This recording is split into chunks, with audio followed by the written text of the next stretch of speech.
안녕하십니까. 인문학 콘텐츠 연구소 인연입니다. 이번 시간에는 진실 혹은 거짓, 팩트 체크의 중요성에 대한 이야기를 여러분과 나누어 볼까 합니다.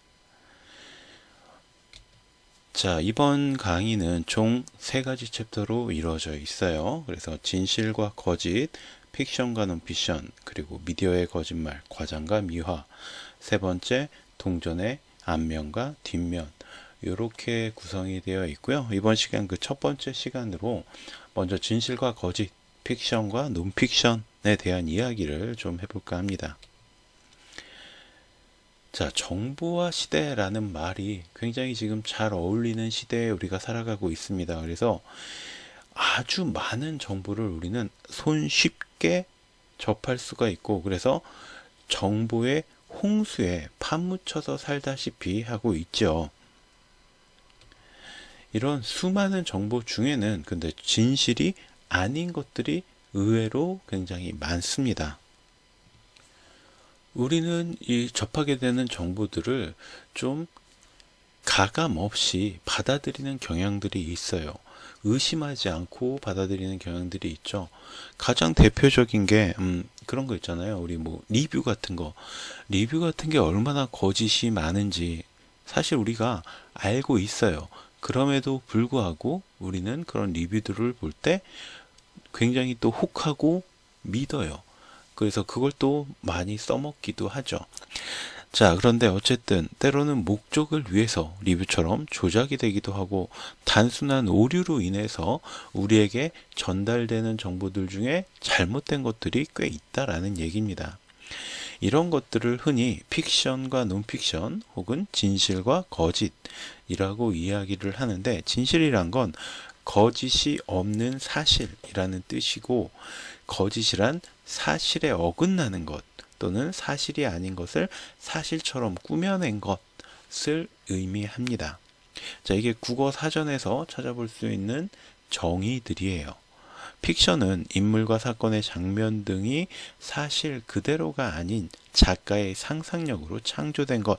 그러니까 픽션은 만들어진 것이고, 논픽션은 경험이나 사실을 그대로 나타낸 것으로 날짜, 장소, 인물, 사건 등을 사실대로 기록한 것. 그러니까 이거는 논픽션은 있는 그대로의 진실이라고 받아들일 수가 있겠죠. 그래서 픽션과 논픽션, 진실과 거짓으로 우리가 이 정보들을 나누어 볼 수가 있다라는 게 핵심이 되겠고요. 자, 그런데 단순한 오류나 확인이 부족해서 일어난 것들이라면 진실과 거짓의 범주에 들어가게 될 것이고요. 의도나 목적성을 가지고 이 정보를 뒤틀었다라고 한다면 픽션과 논픽션의 범주에 들어가게 될 것이죠. 자, 근데 여기서의 문제는 이런 잘못된 정보들이 인터넷, SNS뿐만이 아니라 방송 매체를 통해서도 굉장히 광범위하게 우리에게 주어지고 전달되어지고 있다라는 겁니다. 특히 팩트체크에 약한 사람들의 경우에는 잘못된 정보를 그대로 받아들이고 퍼뜨려서 자신과 주위 사람들에게도 피해를 입히는 경우가 종종 있죠. 그래서 여러분들에게 들어온 정보는 이미 비밀일 수가 없어요. 뭐 흔한 게 그런 거잖아요. 야, 이건 너한테만 알려주는 특급 정보야. 비밀 정보야. 이건 이미 특급도 아니고 비밀도 아니에요. 자, 그래서 이런 것들을 우리가 조금만 손 검색을 하고 내 손을 거쳐서 좀 확인을 해 본다면 이런 것들이 올바른 건지 올바르지 않은 것인지 확인해 볼 수 있겠죠. 자, 그래서 저는 이번 시간에 여러분들에게 여러 가지 정보를 제공할 건데요. 정보이기도 하고 의혹이기도 해요. 그래서 이런 부분들을 여러분이 직접 한번 확인해 보시면 어떨까라고 생각이 듭니다. 자, 그런데 일단은 진실과 거짓, 픽션과 논픽션, 그래서 여러 가지 논픽션, 픽션 이런 사항들을 우리가 살펴봐야겠는데, 진실이냐 거짓이냐 이런 것들 한번 살펴보면 우선 페이크 뉴스들이 우리에게 굉장히 많이 전달이 되곤 합니다. 거짓 정보를 사실인 것처럼 포장하거나 아예 없었던 일을 언론사가 기사처럼 또 만들어서 꾸며서 포장해서 우리에게 유포하는 것들, 이런 걸 페이크 뉴스라고 합니다. 이게 굉장히 의외로 많이 돌아다녀요.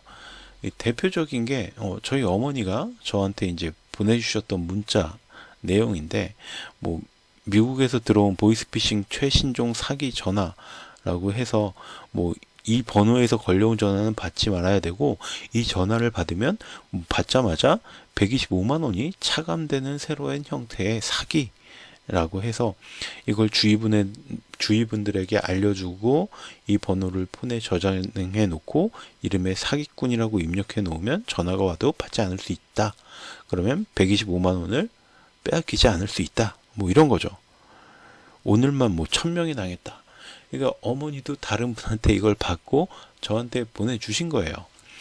자, 그런데 이게 우리가 한번 쉽게 인터넷에 검색하면 나와요. 이게 진실인지 아닌지가. 근데 이렇게 확인해 보지 않고 어머니는 걱정이 되시니까 저한테 보내주신 거겠죠? 자, 그러면 일단 기본적으로 우리나라에서 핸드폰 결제, 우리가 핸드폰 소액 결제라고 하는 서비스는 최대 한도가 30만 원입니다. 물론 본인이 특별하게 뭐 어떻게 더 신청을 할 수는 있겠지만 125만 원이 핸드폰에서 빠져나간다? 핸드폰에 내 계좌에 대한 정보가 아무것도 없어요. 그러면 여기서 빠져나갈 수 있는 건 내 핸드폰 소액 결제 서비스로밖에는 없죠. 내가 전화를 받았다고 해서 여기 안에 있는 내 계좌에 대한 뭐 인증서라든지 계좌 번호라든지 비밀번호라든지 내 개인 정보가 싹 빠져나가는 이 정도의 시스템은 있지가 않아요. 단순히 전화를 받는다고 해서 뭐 링크를 보내주면 그 링크에 접속해서 들어간다던가 뭐 그렇게 해서 어떤 어플이 내 앱에 나도 모르게 내 핸드폰에 깔리게 돼서 내 개인정보를 빼내갈 수는 있겠죠. 단순히 전화를 받았다고 이렇게 되지는 않는다는 거예요. 그리고 일단 가장 중요한 건 제 계좌에, 제 통장에 125만 원이라는 돈이 일단 없습니다. 그렇기 때문에 저는 별로 이런 문자를 받고 크게 걱정하진 않았는데, 어쨌든 이렇게 잘못된 페이크 뉴스들이 우리에게 굉장히 자주 전파가 된다라는 사실을 여러분께 말씀드리고 싶었습니다. 자, 이렇게 페이크 뉴스가 무차별적이고 광범위하게 뿌려지는데 바로 우리가 메신저 서비스가 굉장히 상용화되면서부터 이런 게 더 많이 늘어났어요. 그리고 그 목적도 굉장히 다양한데, 일단 일주일에 1회 이상 페이크 뉴스를 경험하는 사람들을 대상으로 조사한 결과 특정 제품이나 브랜드를 알리는 광고성 뉴스가 51.8%, 그 다음에 검증된 사실을 과장하거나 왜곡하는 뉴스가 43.3%, 검증되지 않은 오보나 허위 뉴스가 39.8%, 앞에 봤던 문자가 요런 데 해당하겠죠. 개인이나 집단을 통해 유포되는 속칭 찌라시가 35.5%, 중복응답한 순서대로 이야기를 하면 이렇다고 합니다. 그러니까 일단 가장 많은 건 광고죠. 광고고, 그리고 나서 사실을 왜곡하는 뉴스, 그 다음에 확인되지 않은 뉴스, 그리고 속칭 찌라시라고 하는 것들. 그런데 여기서 가장 심각한 문제는 이런 가짜 뉴스를 언론사가 조장하거나 이런 가짜 뉴스에 편승하기도 한다는 거예요. 특히 인터넷 신문사들이 많아지면서 순기능도 분명히 있어요. 어떤 거대한 집단의 눈치를 보지 않고 할 말을 한다든가 그런 것도 있지만, 이 뉴스 칸을 채우기 위해서 여기저기서 막 떠도는 이야기들도 자기네들이 직접 검증해 보지 않고 그대로 가져다 막 실는 경우들이 굉장히 많다는 거죠. 요건 굉장히 큰 문제라고 저는 생각을 합니다. 이런 문제점을 지적하는 드라마나 영화도 굉장히 많이 나왔고, 가장 대표적인 게 내부자들이라는 영화죠. 거기서 신문사 논설 주강 이강희 역의 백윤식 씨가 이런 대사를 합니다. 끝에 단어 3개만 좀 바꿉시다. 볼 수 있다가 아니라 매우 보여진다로. 자, 이렇게 해서 언론의 방향을, 여론의 방향을 언론이 틀어지고 움직일 수 있다는 거예요. 이 뉘앙스의 차이라는 게 굉장히 무서운 거예요. 볼 수 있다. 이거면 믿거나 말거나. 그렇지만 매우 보여진다. 이건 믿어야 된다. 이런 뉘앙스의 차이만으로 사람들을 끌어들이느냐 끌어들이지 못하느냐를 판가름하게 된다는 거죠. 이처럼 신문기사의 내용을 조금 손보는 것만으로도 신문기사의 방향을 자신의 의도대로 조정하고 다시 이런 행위를 바탕으로 자신 있게 이렇게 이야기를 합니다. 어차피 대중들은 개 돼지입니다. 적당히 지저대다가 알아서 조용해질 겁니다. 자, 굉장히 씁쓸하지만 저는 이게 또 아예 틀린 말이라고도 못하겠어요. 그러니까 실질적으로 사람들이 무슨 이슈가 있으면 막 떠들다가 또 금세 잊어요. 근데 그건 또 어쩔 수가 없어요. 끊임없이 새로운 이슈들이 나오니까. 그리고 나는 또 현실을 살아가야 되니까. 하지만 우리 국민들이 그렇게 쉽게 사그라들지 않았던 것들도 있었죠. 뭐 일본 제품을 불매 운동을 한다던가 또 그 지난 전 정권의 전권이죠. 네. 그 정권에 대한 퇴진 운동을 벌인다든가 뭐 이런 것들 굉장히 똘똘 뭉쳐가지고 어떤 목표하는 결과를 딱 설정했을 때 그 목표하는 결과를 이뤄내기 위해서라면 우리 민족들은 또 지치지 않습니다. 그런데 대부분의 일상적인 좀 이슈들은 좀 크다고 해도 실질적으로 며칠 지나면 잊혀져 버리는 경우가 꽤 많이 있는 것 같아요. 어쨌든 언론이 가진 권력은 이렇게 대중들을 속여 넘길 수 있다는 데에 있습니다. 그래서 언론이 정치나 경제와 유착을 굉장히 잘해요. 그래서는 안 됨에도 불구하고 좀 씁쓸한 이야기죠.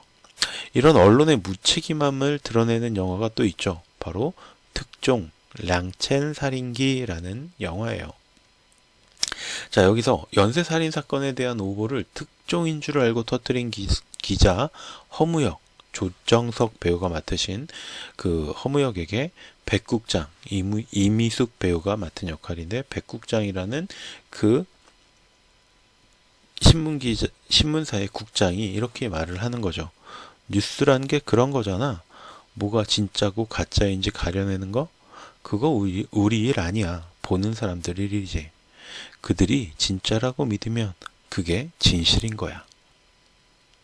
자, 그러니까 언론사의 역할에 대해서 이미 언론인들도 이런 생각을 하고 있다는 거죠.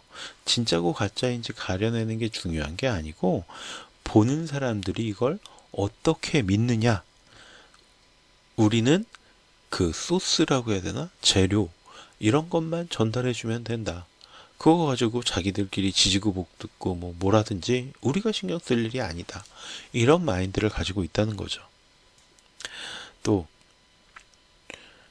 드라마 허쉬라는 드라마에서도 언론의 존재성을 진실 규명이 아니라 구독자 수 확보에 있다고 정의를 내리기도 해요.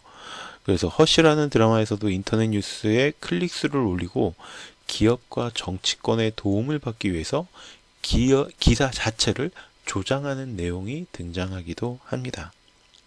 자, 물론 모든 언론들이 다 그렇다라는 이야기를 드리는 건 아니고 우리가 언론의 어떤 보도라고 해서 의심 없이 그걸 믿고 받아들이는 건 위험하다라는 말을 이제 저는 하고 싶었어요.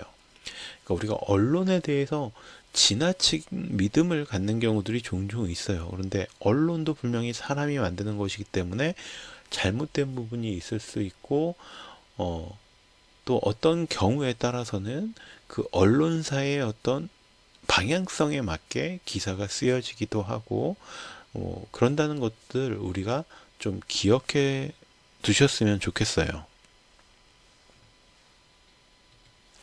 자, 두 번째로 제가 말씀드리고 싶은 건 야사라는 겁니다. 그래서 민간에서 사사로이 기록한 역사를 야사라고 하는데, 역사에서도 정사와 야사로 픽션과 논픽션이 갈라집니다. 예를 들어서 김부식이 썼던 삼국사기는 정사고요. 논픽션이 되겠죠. 이련 스님이 썼던 삼국유사는 야사고 픽션이 됩니다. 그래서 일단 이 두 가지의 공통점은 같은 시기를 공통적으로 다루고 있다라는 거, 그 다음에 신라를 중심으로 이야기가 전개되고 있다라는 거, 이렇게 두 가지고, 차이점은 일단 삼국사기는 나라에서 만든 정식 역사서이고요. 삼국유사는 이련이란 스님이 개인이 만든 역사서예요. 그 다음에 삼국사기는 삼국의 처음부터 시작하는 반면에 삼국유사는 당군왕검의 이야기, 그러니까 고조선의 이야기부터 시작이 됩니다. 또 삼국사기 같은 경우는 유교적 입장에서 서술이 됐고요.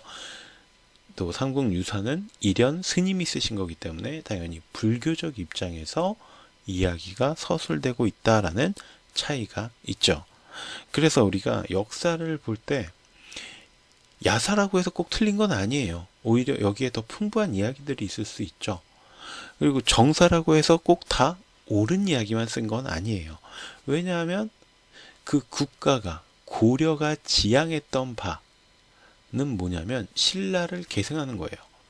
자, 그렇기 때문에 어떤 신라인들의 입맛에 맞는 역사관을 가지고 삼국사기를 썼다라는 거죠. 자, 물론 그렇다고 해서 이게 다 거짓이다, 뭐 진짜다, 뭐 다 지어낸 거다, 뭐 이런 얘기하는 게 아니에요.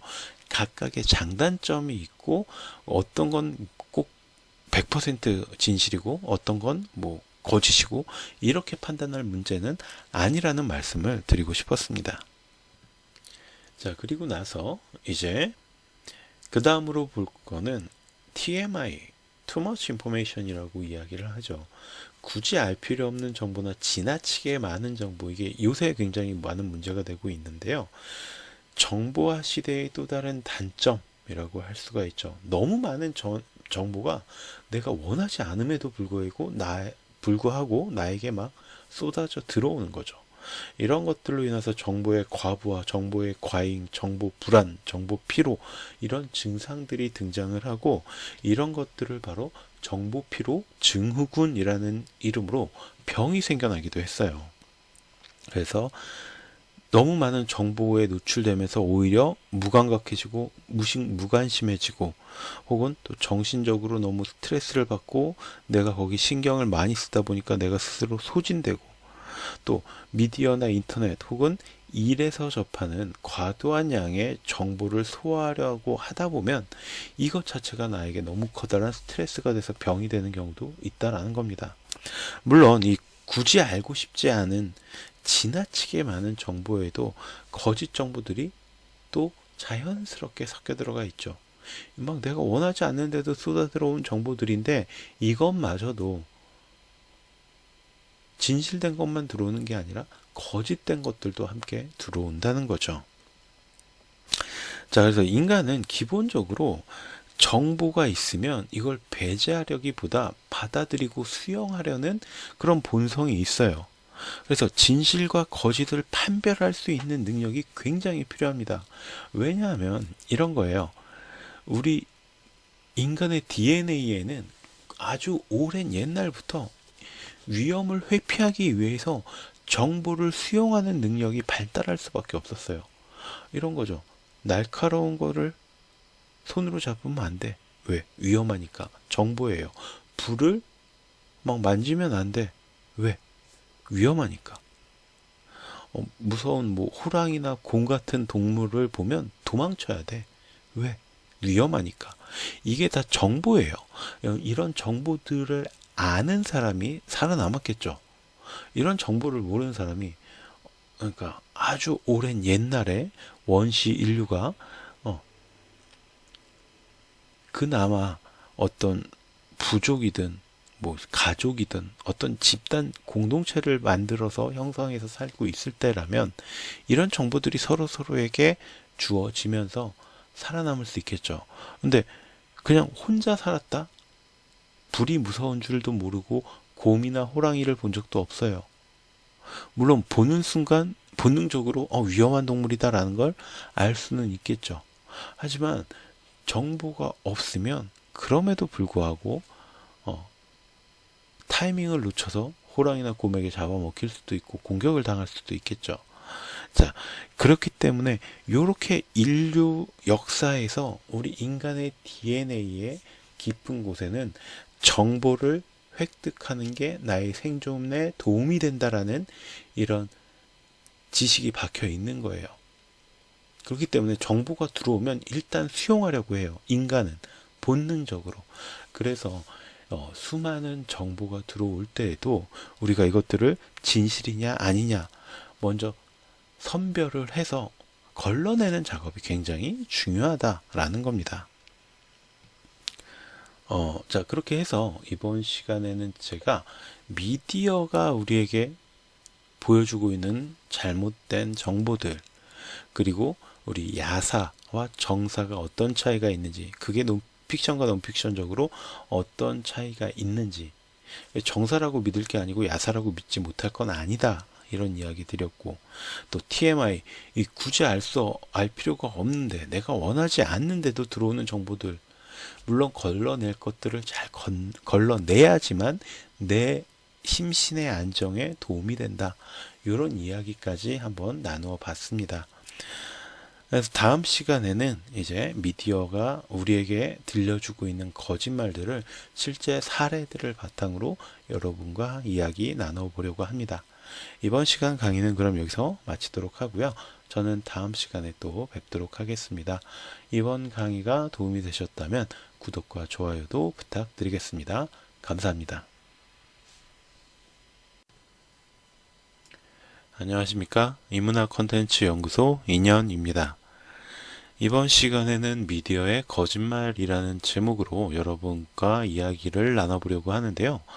지난 시간에 진실과 거짓, 픽션과 논픽션이라는 제목으로 여러 가지 페이크 뉴스라든지 야사라든지 TMI 이런 여러 가지 이야기들을 다루면서 미디어가 특히나 우리에게 잘못 전달되는 혹은 왜곡해서 전달하는 그런 내용들이 있다라는 것을 살펴봤잖아요. 그 내용을 조금 오늘 심층적으로 이야기를 해볼 예정입니다. 자, 일단 미디어라는 건 정보를 전송하는 모든 매체, 그러니까 신문, 라디오, 책, TV 등을 다 포함해서 이야기를 합니다.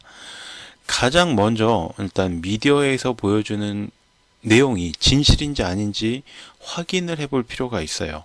미디어가 지닌 힘은 굉장히 엄청납니다. 요새 인터넷이 발달하면서 미디어가 가진 힘이 조금 약해졌다라고 판단할 수도 있는데, 아직까지도 미디어는 언론을 쥐고 흔들 수가 있는 힘을 가지고 있어요. 자, 대표적인 사건 하나만 이야기를 해보자면 2008년에 벌어졌던 배우 최민수 씨의 70대 노인 폭행 사건 같은 게 있죠. 자, 이때 많은 언론에서 최민수 씨가 70대 노인을 이유 없이 구타했다, 이런 식의 신문 방송 보도를 하고 그랬어요. 그런데 이 사건은 완전히 한쪽의 일방적인 주장만을 다루었지 최민수 씨 측의 입장은 전혀 다루지 않았었죠. 그래서 최민수 씨는 이유도 없이 노인에게 욕을 하고 노인을 차에 매달고 500m를 운전한 희대의 파렴치범이 되고야 맙니다. 그런데 이 사건의 진실은 언론의 보도 내용과는 완전히 다른 형태였어요. 최민수 씨가 노인과 다퉜던 원인은 불법 주차 중이었던 노인의 차를 구청 직원이 단속을 하려고 하니까 노인이 이것을 막아섰고, 이걸 옆에서 우연히 지켜봤던 최민수 씨가 구청 직원을 도와서 노인에게 항의를 했던 거죠. 어떻게 보면 정의감이 너무 넘쳐서 벌어진 일이다라고 생각할 수도 있는데, 어쨌든 이런 과정에서 마찰이 좀 있기는 했어요. 언성이 높아지기도 했고.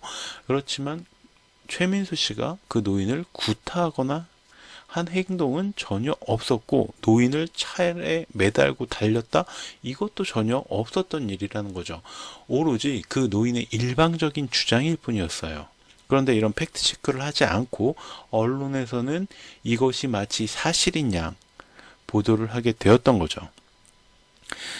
그러나 모든 언론은 이렇게 노인의 주장만을 대변해 주었고 결국 최민수 씨는 이런 언론 보도에 시달리다 못해 악플과 온갖 욕에 시달리다 못해서 노인을 찾아가서 무릎 꿇고 사과까지 합니다. 그리고 나서도 2년 동안 산에 들어가서 가족들을 놔두고 혼자 산에 들어가서 집거 생활을 하게 되었죠. 결국 이 사건은 2008년 6월 28일 검찰에서 불기소 처분을 내려줍니다.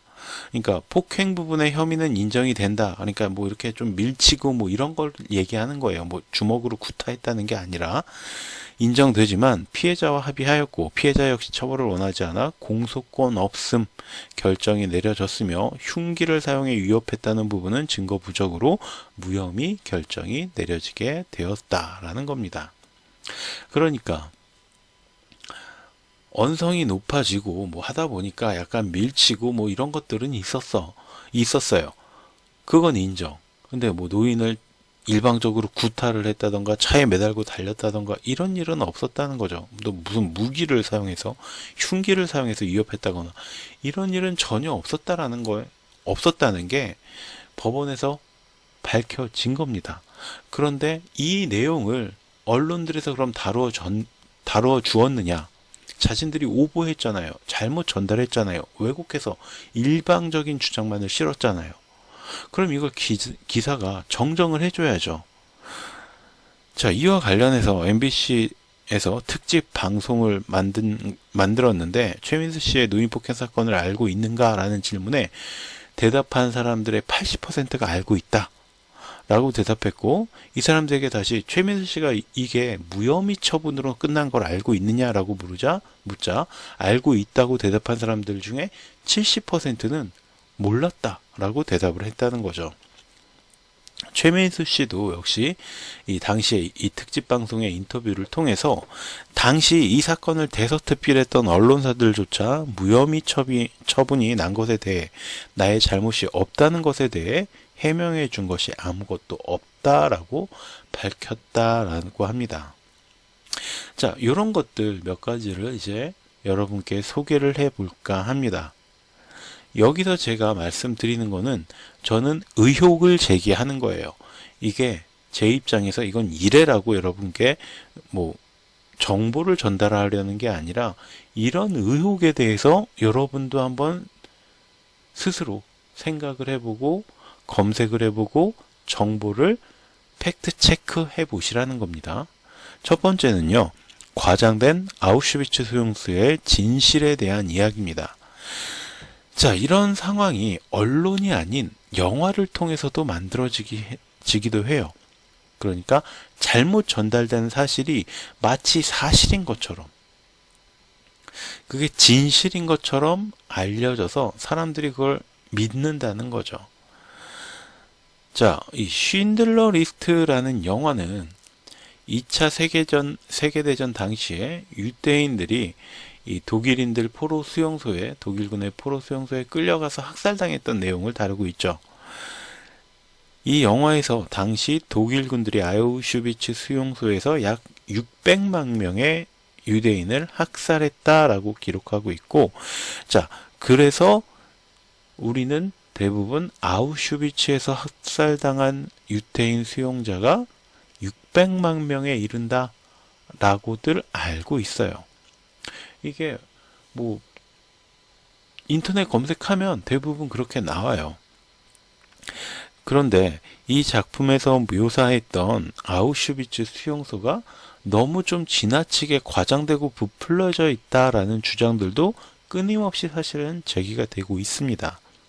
자, 두산백과에서 제가 아우슈비츠에 대해서 검색을 해보니까 이렇게 나와 있더라고요. 1940년 4월 27일 수용소가 건립되었고 6월 최초의 폴란드 정치범들이 수용이 되면서 이제 이 아우슈비츠 수용소가 본격적으로 이제 돌아가기 시작했다라는 거죠. 1941년 대량 학살 살해 시설로 확대가 되었고 1942년부터 대학살이 시작되었다라는 거예요. 그래서 1945년 1차 세계대전이 끝날 때까지 가스, 총살, 고문, 질병, 굶주림, 심지어는 인체 실험 등을 당해서 죽은 사람이 약 600만 명에 이른다 라고 두산백과에 실려 있었어요. 희생자의 유품은 재활용품으로 사용했고 장신구는 물론 금리까지 뽑아서 금괴로 만들었고 머리카락을 모아 카펫을 짰으며 뼈는 갈아서 골분 비료로 사용했다라고 해요. 1945년 1월 전쟁이 막바지에 이르자 나치는 대량 학살의 증거를 없애기 위해 막사를 불태우고 건물을 파괴하였다. 자, 이게 바로 두산백과에 실려있는 아우슈비츠 수용소에 대한 내용을 정리해 본 거예요. 자, 그럼 이것에 대해서 이야기를 좀 하자면 우선 MBC 신기한 TV 서프라이즈 2010년 2월 7일 방송분이에요. 거기에서는 쉰들러라는 인물 자체에 대해서 우리가 그 사람이 정말 영웅이냐에 대해서 의심을 해보자 라는 내용이 방송이 됐어요. 그리고 그가 작성한 리스트가 과연 유태인들을 도와주기 위해서, 살려주기 위해서였느냐, 이런 걸 한번 파헤쳐 보자 라는 내용이었죠. 그래서 쉰들러 리스트는 사실 값싼 노동력을 확보하기 위해서 만들었던 리스트라는 거죠. 쉰들러는 공장의 노동자들을 저렴하게 부리기 위해서 유대인들을 보호하는 척한 것이 아닐까라는 의혹이 있고요. 쉰들러는 자신이 데려온 유대인들의 귀중품을 갈취하기도 했다라는 증언도 있었어요. 쉰들러는 애초에 호색한이었고 반인도주의적인 사람이었다. 그러니까 쉰들러는 애초에 그렇게 좋은 사람이 아닌 사업가였고 굉장히 여자를 밝히고 인도주의에 대해서 별로 관심이 없는 사람이었다. 돈을 밝히는 사람이었다라는 증언들도 굉장히 많이 있어요. 그런데 갑자기 전쟁이 터지니까 인도주의적인 사람이 돼가지고 유대인들을 내가 보호해야지 라고 했다. 이게 조금 의혹이 된다는 거죠. 또 쉰들러는 유대인들에게 거짓 증언을 시키기도 했다 라는 것도 의혹으로 제기가 됩니다. 여기서의 어떤 자세한 내용은 유튜브나 MBC 다시 보기 같은 걸 들어가셔서 확인을 해보시면 더 정확하게 제가 말하는 것보다 알 수 있을 거고, 저는 거기서 제기했던 의혹들을 여러분께 이렇게 전달을 해드린 거예요. 일단 쉰들러에 대해서 우리가 이 사람이 정말 영웅이었나? 이 사람이 정말 유대인들을 살리기 위해서 그렇게 노력한 사람이 맞는가? 자신을 희생한 사람인가? 이런 걸 한번 다시 생각해 보자 라는 거죠.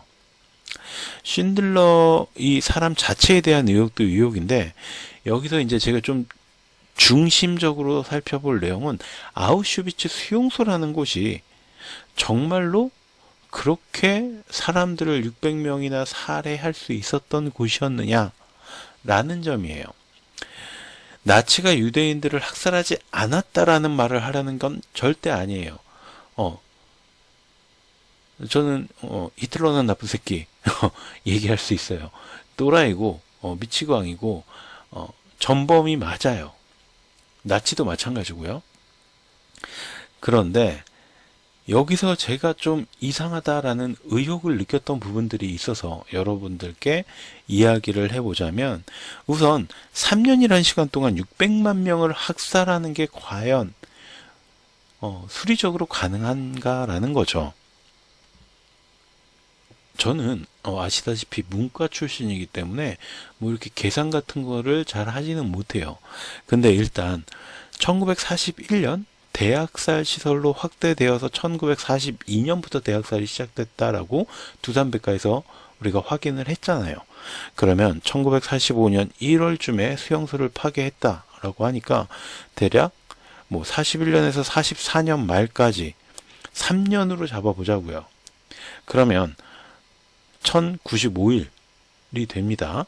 이 기간을 쉬지 않고 하루에 5,479명 정도를 죽였다라는 내용이에요. 하루에, 그러니까 한 5,500명 좀 안 되는 인원들을 죽였다라는 건데, 어떻게 이 사람들을 하루에 5,500명씩 계속 죽여낼 수가 있었을까요? 이 수용소라는 공간에서. 다들 그렇게 얘기합니다. 공동 샤워실로 위장한 가스실이 존재했고, 여기서 사람들을 대량으로 학살할 수가 있었다라는 거죠.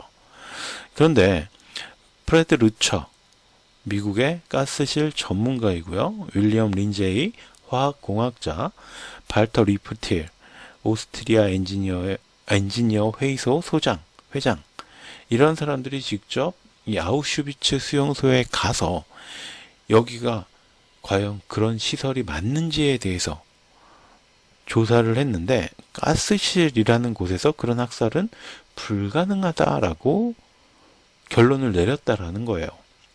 일단 사람들이 모두 죽을 정도의 가스를 밀폐된 공간에, 가스실에 넣었고, 그 가스가 모두 빠져나가야 되는 시간이 필요하겠죠.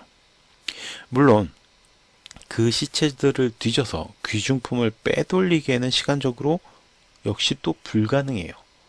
그러니까 그럴 수 있어요. 그러니까 예를 들자면, 살아있을 때 가스실에 넣기 전에 금리빨 빼고 뭐 했을 수 있겠죠. 그런데 그 내용들을 살펴보면은요, 가스실에서 죽은 시체들의, 그러니까 이런 말이 좀 그렇긴 한데, 항문을 뒤집어서 그 안에 뭐 숨겨놓은 것까지 일일이 다 끄집어냈다고 해요. 사람들이 귀중품을 그런 데 숨기기도 했다는 거죠. 어디 숨길 데가 없으니까.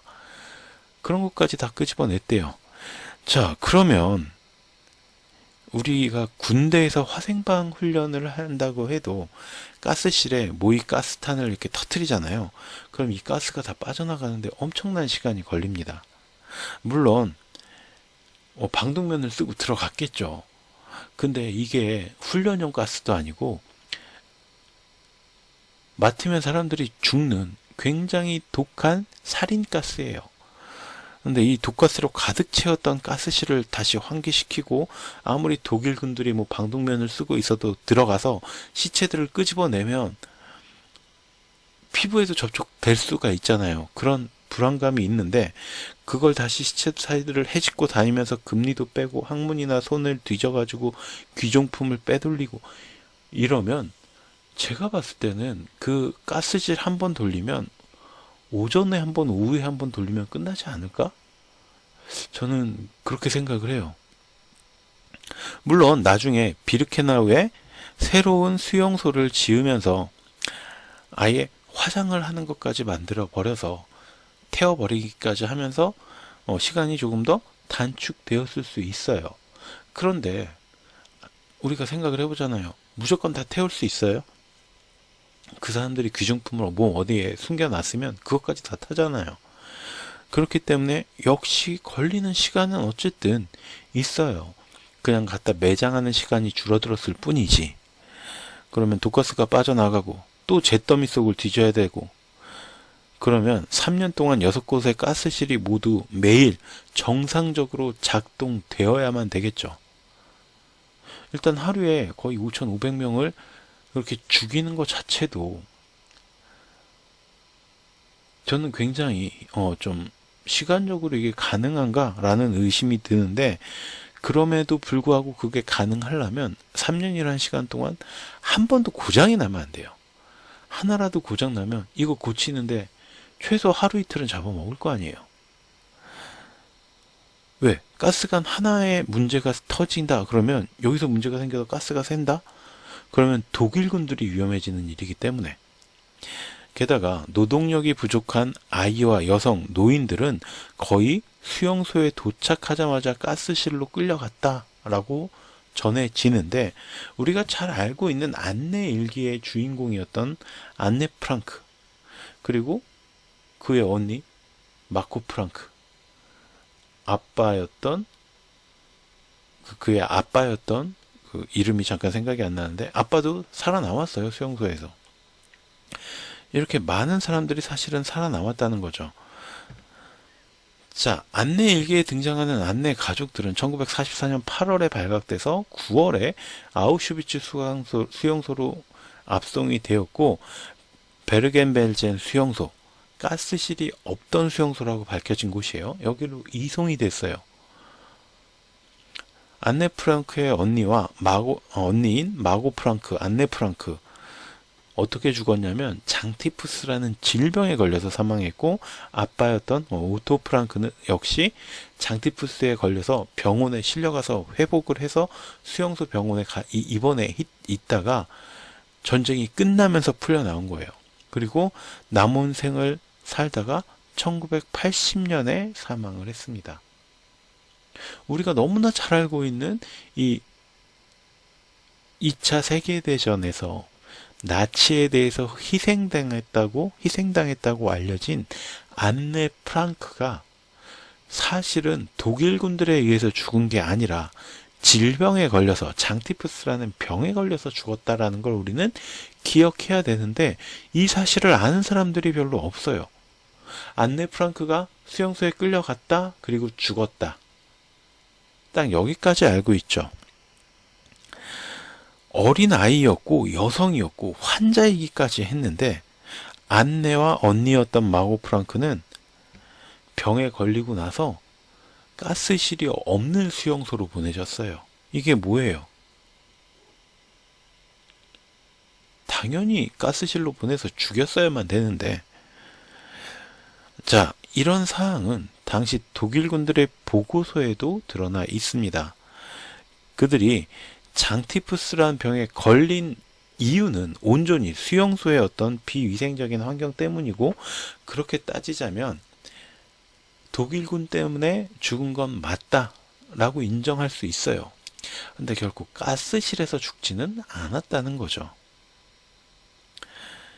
히물러, 강제 수용소 총사령관이었고 나치 친위대의 사령관이었던 이 히물러는 수용소 의사들은 죄수들의 영양 상태를 과거보다 더 자주 관리해야 하며 행정실과 협력하여 수용소장에게 개선안을 제출해야 한다. 수용소 의사들은 각종 노동 장소에서의 노동 조건들이 가능한 한 많이 개선되고 있는지 예의 주시해야 한다라고 지시했던 문건이 나와 있어요. 그리고 여기에 대해서 독일 의사들도 죄수들의 사망률을 줄이기 위해서 광범위하고 강력한 조치들을 실시했다 라고 하면서, 이미 보고한 바와 같이 아우슈비츠 수용소의 발진티푸스는 11월과 12월에 거의 진정이 되었고, 동부로부터 새로 도착하는 수송자들이 가지고 온 발진티푸스가 병력들뿐 아니라 아우슈비츠 수용사들 사이에 새롭게 등장했다. 즉각 취해진 대응 조치들에도 불구하고 발진티푸스의 완전한 진압은 아직 이루어지지 않았다라는 보고서를 남겨놓았어요. 아우슈비츠에 관한 생존자들의 증언도 존재를 하는데, 오스트리아의 여성이었던 마리아는 1988년 3월 토론토 지방 법원에서 이런 증언을 남겼다고 해요. 나는 1942년 아우슈비츠 수용소로 가는 길에 가스실에 대해서 들었다. 창이 없는 대형 콘크리트 방에 그리고 들어가게 됐다. 내가 직접 거기에 들어갔다. 그런데 샤워 꼭지에서는 가스 대신에 물이 잘 나왔다. 나는 많은 수용자들이 여러 가지 질병 또는 자살로 죽는 것을 목격했지만 대량 학살이나 가스 처형 등에 대해서는 내가 직접 본 건 없다. 유대인 여성이었던 마리케도 1944년 7월 헝가리에서 아우슈비츠로 압송이 되었는데, 그녀는 전쟁이 끝난 뒤 자신이 그곳에 수용되었던 기간 동안 가스실에 대해서 아무것도 듣지도 보지도 못했다고 증언을 했다고 합니다. 그러니까 우리가 여기서 좀 생각해 볼 점이 뭐냐면, 가스실이 존재하지 않았다라는 얘기를 하고 싶진 않아요. 저도 분명히 가스실이 존재했고 여기서 많은 학살이 일어났다라는 걸 인정합니다. 그런데 이렇게 그 수용소에서 살았음에도 불구하고 그 내용을 몰랐던 사람들이 존재한다는 건 우리가 생각했던 것처럼 대놓고 막 사람들을 끌고 가서 학살을 한 정도는 아니었지 않을까. 하루에 5,500명을 막 끌고 가서 대량으로 학살했던 정도는 아니지 않았을까. 이런 의심이 좀 생겼다라는 거죠. 그리고 이런 증언은 아우슈비츠 수용소의 소장에게서도 나타나는데요. 1946년 4월 15일 뉘른베르크 재판에서 아우슈비츠의 수용 소장이 자기가 근무할 때 학살로 250만 명, 굶주림으로 한 50만 명, 총 300만 명 정도를 내가 죽였다라고 자백을 했다고 합니다. 그런데 훗날에 영국군 정보 하사관이었던 버나드라는 사람이 내가 사실은 동료 5명과 함께 이 수용소장이 이런 자백을 할 수 있도록 온갖 엄청난 고문을 했다라는 것을 밝혀요. 결국 이런 고문으로 뱉어낸 자백은 법정에서 당연히 인정받을 수 없는 내용이겠죠. 그리고 우리도 이걸 진실이다라고 받아들이기 어려울 수가 있어요. 물론 고문을 하지 않았다면 어떤 또 거짓말을 했을 수도 있겠다라고 받아들일 수 있지만 고문을 통해서도 또 거짓말을 하는 경우들도 있잖아요. 그래서 이게 굉장히 좀 애매한 부분이 아닐까 생각이 들고, 아우슈비츠 수용소장은 내가 250만 명의 유대인들을 죽였다는 진술서에 서명한 것은 분명하다. 나는 그것이 500만 명의 유대인들을 죽였다라고 했어도 똑같이 말했을 것이다. 그것이 사실이든 아니든 그 영국군 정보 사관, 이 사람들은 어떤 자백도 얻어낼 수 있는 확실한 방법들을 알고 있었으니까, 그러니까 나를 고문해서 자신들이 원하는 답을 얻어냈을 테니까 라는 의미겠죠. 아우슈비츠의 진실에 대한 접근은 석방된 수용자들을 통해서도 짐작해 볼 수가 있는데요. 당시 20만 명 이상이 아우슈비츠로부터 다른 수용소들로 이감이 되었다고 해요. 아까 우리가 봤던 안네 프랑크 가족, 이런 경우라고 할 수가 있겠죠. 소련이 그 수용소들을 해방시켰을 때 거기서 또 살아있던 사람들이 약 8,000명 정도가 있었다고 합니다. 그곳에서 복역했던 또 1,500명의 죄수들은 이미 석방이 되기도 했었대요. 자, 20만 명이 아우슈비츠가 아닌 다른 수용소로 이감이 되기도 했고, 실질적으로 그 수용소를 해방시켰을 때 8,000명이 생존해 있었고요. 그 전에 1,500명의 죄수들이 이미 석방이 된 상태이기도 했다라는 거예요. 그러면 아우슈비츠가 학살의 현장인 건 맞아요. 그런데 우리에게 알려졌던 것처럼 들어가면 무조건 시체가 돼서 나오는 그런 곳이었을까라는 것에 대해서는 우리가 한번 의문을 제기해 볼 필요가 있지 않을까라는 겁니다. 제가 도입부에서도 이미 말씀드렸던 것처럼 히틀러나 나치의 어떤 미친 짓거리들을 옹호하려고 이런 얘기를 하는 건 아니에요. 나치가 유대인들을 학살했다라는 건 저는 팩트라고 생각을 합니다. 단지 이 피해자들에 대한 집계에 약간 과장된 측면이 있었던 건 아닐까라는 의혹이 든다는 거죠. 스티븐 스필버그는 굉장히 뛰어난 감독이죠. 많은 사람들에게 사랑을 받고 굉장히 좋은 영화들을 많이 만들었던 감독인데, 이 사람은 일단 감독, 창작자이고요. 스스로가 유대인이에요. 그가 만든 영화는 영화로 접근을 해야지, 그가 만든 영화를 어떤 다큐멘터리나 팩트라고 접근을 해서는 안 되겠죠. 이게 사실은 더 위험한 일일 수 있다라고 저는 생각이 듭니다. 자, 그리고 두 번째로 김두한은 누구일까에 대한 이야기를 좀 해볼게요. 드라마나 영화를 통해서 굉장히 잘못 알려진 인물들 중에 하나가 저는 장군의 아들 김두한이라는 거라고 생각을 해요. 영화 장군의 아들 시리즈, 드라마 야인시대, 이런 것에서 김자진 장군의 아들이 김두한이고 김두한 딸은 김을동이고 그녀의 아들은 송일국이다. 사람들이 이렇게 공식처럼 알고 있어요. 그런데 정말로 김두한은 김자진 장군의 아들이 맞을까요? 저는 이게 좀 의심스러운 부분이 있더라는 거죠. 일단 청산리 전투에서 일본군을 크게 물리친 백야 김자진 장군의 삶을 우리가 먼저 좀 확인해 봐야 될 필요가 있는데, 일단 이분의 연보를 제가 가져왔는데 백야 김자진 장군 기념사업회에서 제가 발췌를 해온 내용이에요. 그래서 쭉 살펴보시면 알겠지만 1889년 11월 24일 충남 흥성군 길산면 행산리에서 출생을 했고요. 그 다음에 뭐 이렇게 여러 가지 일이 있었어요. 그리고 마지막에 대한민국 건국공로훈장 중장에 추서가 되었어요. 그래서 여러 가지 뭐 업적을 많이 세우신 훌륭한 분이시다라는 건 우리가 알고 있죠.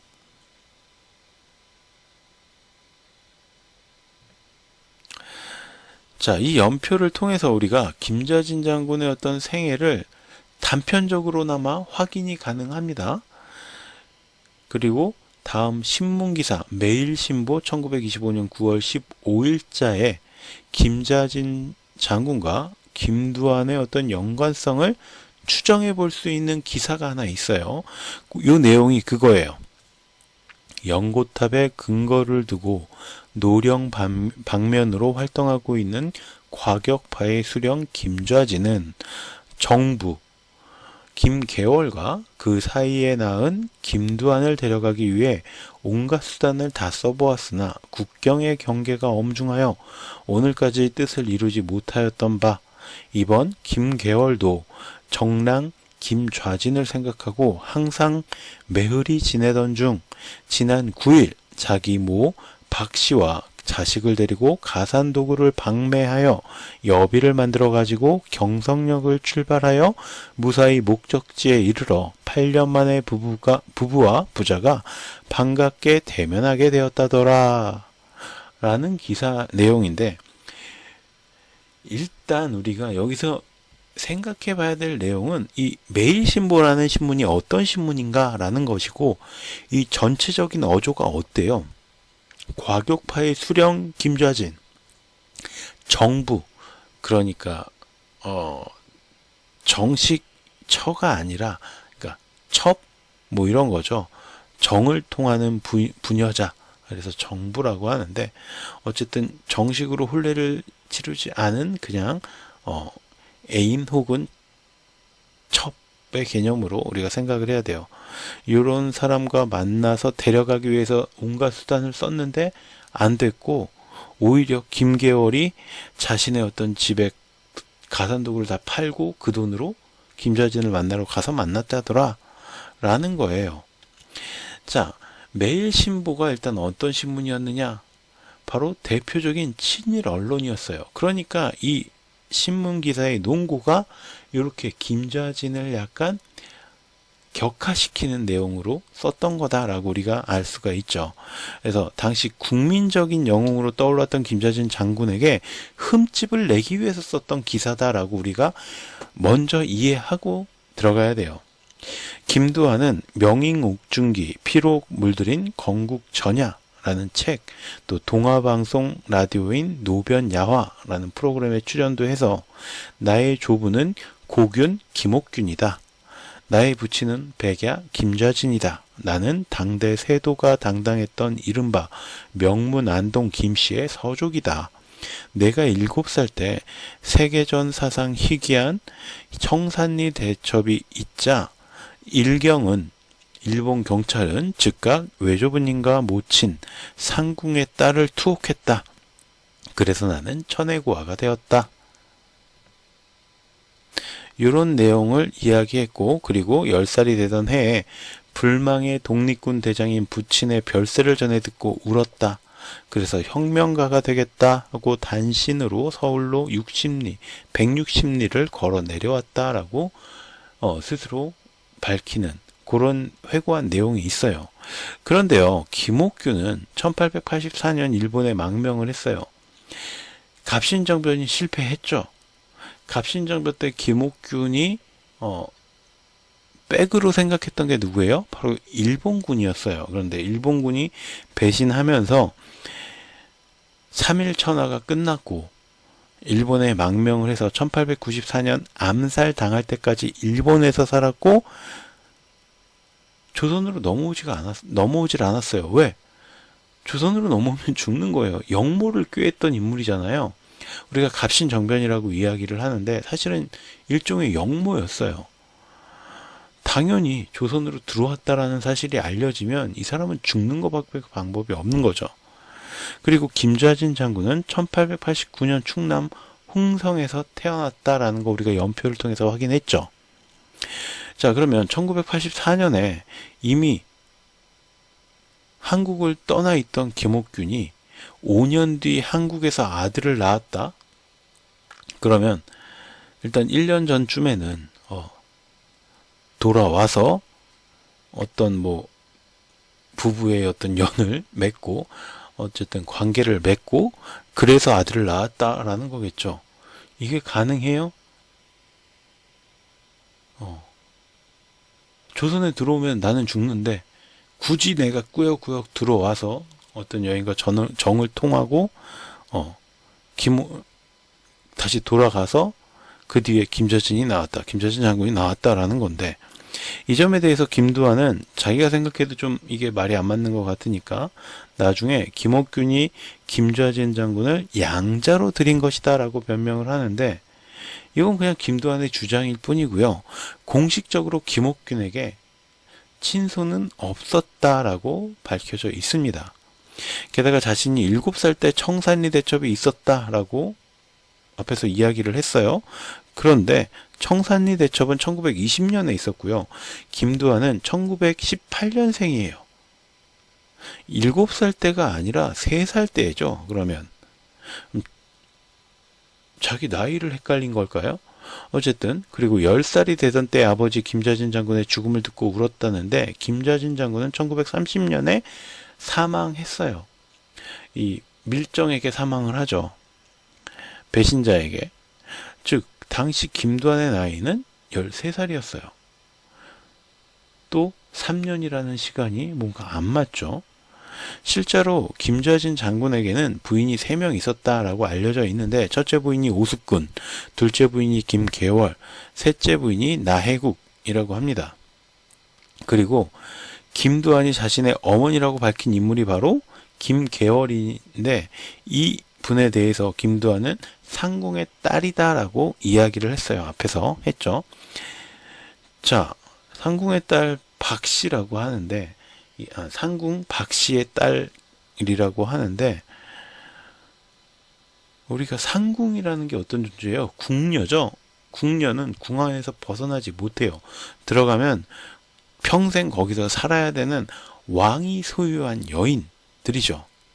그러니까 만약 나라를 빼앗긴 뒤에 1910년 이후에 궁에서 나와 시집을 갔을 수도 있겠죠. 그런데 그 상궁이 나온 김계월이 1918년에 김두한을 낳았다. 1910년에 궁에서 나와서 시집을 갔는데, 그 딸이 8년 뒤에 상궁 본인이 아니라 그 상궁의 딸이 8년 뒤에 김두한을 낳았다. 뭐예요 이게? 말이 됩니까? 상식적으로 이건 이해가 되지 않는 부분이죠. 물론 이 모든 사실 역시 진실이라고 할 수는 없어요. 그냥 음모주의자들이 꿰어 맞힌 거고, 연도 같은 거는 우리가 역사에서 조금씩 틀어질 수도 있지 않느냐라고 주장할 수도 있겠죠. 그러니까 저는 지금 여러분께 이게 사실이다라고, 진실이다라고 말씀드리는 거 아니라고 제가 앞에서도 말씀드렸죠. 이런 의혹에 대해서 여러분들이 한번 직접 생각을 해보시라는 거예요. 자, 김두한은 김좌진 장군의 아들이라는 공식이 어느샌가 너무 사람들의 머릿속에 깊이 박혀버렸다. 이걸 우리가 너무 의심하지 않고 수용하고 있는 건 아닐까라는 거죠. 자, 그런데 이런 김두한의 어떤 개인적 가계도, 이런 거는 우리가 그래, 그럴 수 있지라고 넘어간다고 해도, 제가 정말 좀 심각하게 생각해야 되는 부분은 이 다음 김두한 본인에 대한 문제예요. 이게 뭐냐면, 깡패를 영웅시하는 풍조가 바로 이 김두한과 관련된 영화, 드라마 이런 곳에서 출발했다라고 해도 과언이 아니기 때문이죠. 그러니까 김두한을 일제랑 맞서 싸운 어떤 협객으로 묘사를 하는 경우가 많은데, 자신에게 이득을 주는 이른바 나와바리 구역을 지키기 위해서 김두한이 싸운 거고, 그 싸운 상대가 마침 일본 깡패였어요. 이게 어떤 우리나라를 구하기 위해서 의병 활동을 했다, 이거하고는 전혀 다른 별개의 문제인데, 사람들이 이렇게 참 오해를 하는 거예요. 드라마나 영화를 보고. 일제시대에 김두한은 징용을 피하기 위해서 경성특별지원 청년단 반도의용 정신대라는 곳에 들어갑니다. 여기는 두말할 필요도 없는 친일단체였어요. 그래서 이것 때문에 반민특위의 조사를 받기도 했죠. 당시에 이 조선의 힘없는 청년들이 끌려 들어가던 때, 징용을 당하던 때에 자기는 군대 가기 싫어서 친일단체에 가입을 하고 친일단체를 조직하고 일제경시청에서 활동 지원금을 받기도 했다라는 거죠. 이 사람이 무슨 구국의 영웅이에요. 해방 이후에도 김두한의 이런 행태는 똑같아요. 이승만 정권 아래서 이른바 정치깡패의 모습을 보여줍니다. 이 사람은 대한민주청년동맹이라는 걸 결성을 하고요. 철도노조 총파업에 투입돼서 핵심 강부 8명을 살해했고, 공산당 강부와 노조 핵심 인물 등을 납치 살해한 게 총 72건이라고 밝혀진 게 그래요. 72건이에요. 거의 이승만 정권의 앞잡이가 되어서 사람들을 죽이고 다닌 사람이죠. 그래서 미 군전재판부에서 사형 선고를 받았는데 이승만 대통령이 특별사면으로 빼줬던 사람이에요. 이 사람이 무슨 구국의 영웅이고 애국지사고, 정말 말도 안 되는, 저는 그런 상황이라고 생각을 합니다. 당시에 혼란한 사회상을 염두에 둔다고 해도 그는 두말할 필요 없는 깡패였고, 친일 행위자였고, 정치 깡패였던 범죄자였다. 저는 이게 팩트라고 생각을 해요. 물론 그가 마음속에서 어떤 정의감을 가지고 우리 지역의 상인들을 보호했다, 뭐 이런 정도는 그래요. 있을 수도 있었겠죠. 근데 본인도 상인들에게서 보호비를 걷어서 생활하던 깡패였죠. 이게 정말로 잘못된 것이라고 생각을 해요. 이 사람을 무슨 영웅으로 만드는 거. 이러고 나서 뭐 온갖 드라마 영화에서 깡패들이 아주 무슨 수뇌보루가 있고, 뭐 정의감이 있고, 남을 돕는 이런 인물들로 묘사가 많이 됐었죠. 90년대에 이런 영화들 엄청 많이 나왔어요. 여러분, 영화는 영화고요, 깡패는 깡패입니다. 헷갈리지 말아야 돼요. 자, 이 미디어의 거짓말에 대해서 오늘 일단 여기까지 해서 좀 두 강으로 나눠야 될 것 같아요. 이 내용이 워낙 길다 보니까 첫 번째 강의는 여기서 마치도록 하고, 다음 시간에 이 김두한보다 더 심각한 오류로 잘못 알려진 인물에 대한 이야기를 좀 해볼까 합니다. 그래서 다음에 미디어의 거짓말 두 번째 강의에서 다시 한번 찾아뵙는 걸로 할게요. 긴 시간 동안 강의 들어주셔서 감사하고요. 도움이 되셨다면 구독과 좋아요도 부탁드리겠습니다. 감사합니다. 안녕하십니까. 인문학 콘텐츠 연구소 인연 되겠습니다. 이번 시간에는 지난 시간에 이어서 미디어의 거짓말이라는 제목으로 강의를 이어서 해보도록 할게요. 이게 강의가 좀 분량이 길어질 것 같아서 지난 시간에 1편, 그 다음에 이번 시간에 2편이 되겠는데요. 지난 시간에는 제가 배우 최민수 씨, 그 다음에 아우슈비츠 수용소, 그 다음에 김두한에 대한 이야기를 좀 했었죠. 오늘도 마찬가지로 어떤 인물들에 대한 의혹을 좀 제기해 볼까 하는데요. 첫 번째는 이제 명성황후에 대한 이야기를 해볼 거예요. 2000년대 정도 들어서면서부터 드라마는 물론이고 뮤지컬, 또 조수미 씨가 찍었던 뮤직비디오에 소재로 사용되면서 갑자기 국민적인 영웅으로 떠올랐던 인물이 한 분 계시죠.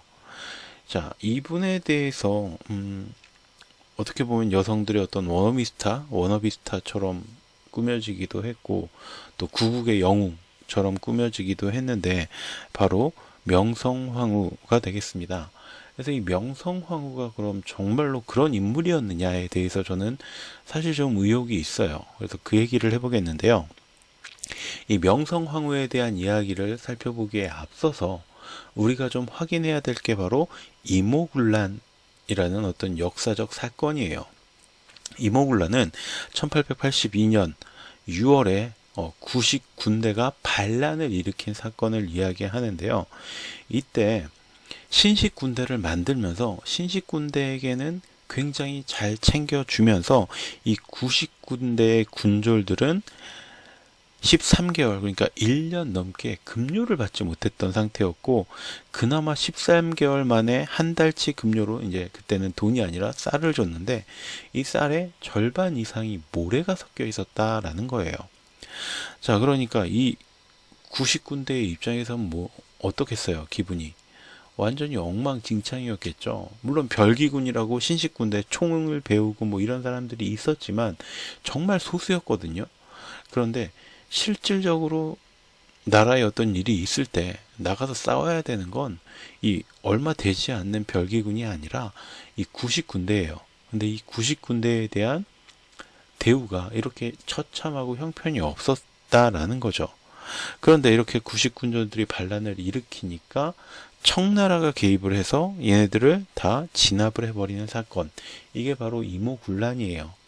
그런데 이 이모군란의 배경에 바로 명성황후와 이 명성황후를 우리가 민비라고 이제 낮춰서 표현하기도 하는데 어쨌든 이 민씨 일가가 이 명성황후 뒤에 있었다는 거죠.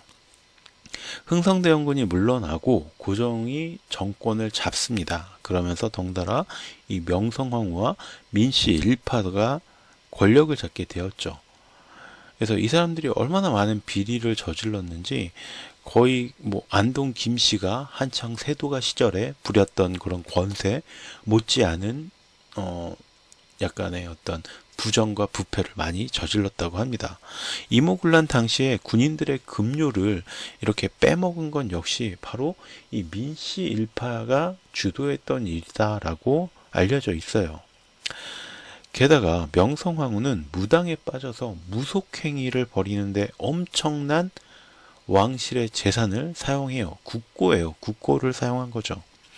자, 황원이라는 사람이 쓴 매천야록에서는 원자가 탄생하고 궁중에서는 복을 비는 제사가 많이 벌어졌는데 팔도 명산을 두루 돌아다녔다. 임금도 마음대로 잔치를 벌였으며 하사한 상도 헤아릴 수가 없었다.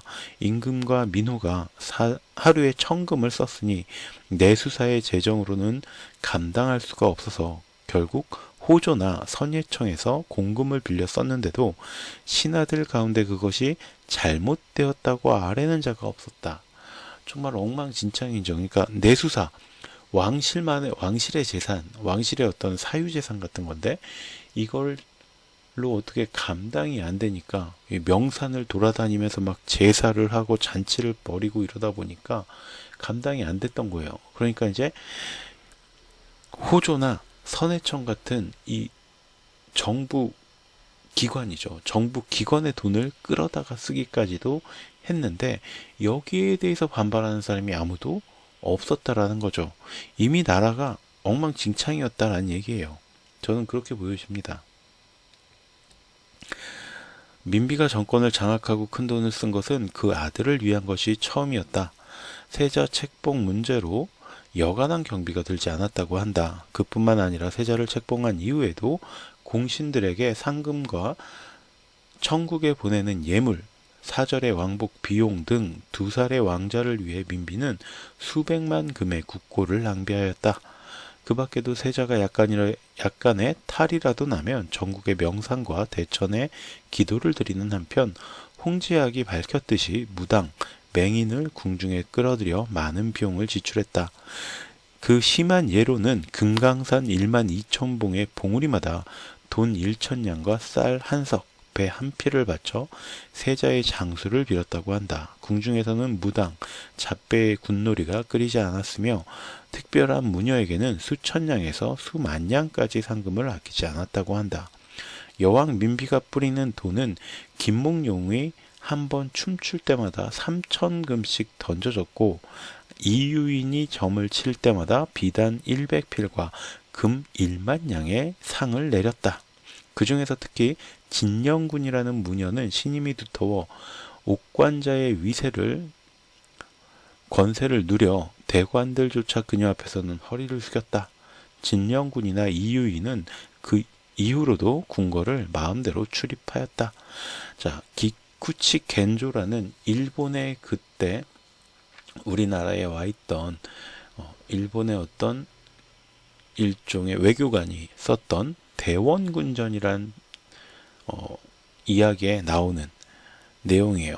그러니까 제가 굉장히 보수적으로 본다면 이 기쿠치 겐조라는 사람은 일본 사람이고 그러다 보니까 당연히 우리 고종이나 명성황후를 안 좋은 시각에서 바라봤을 수는 있다고 생각해요.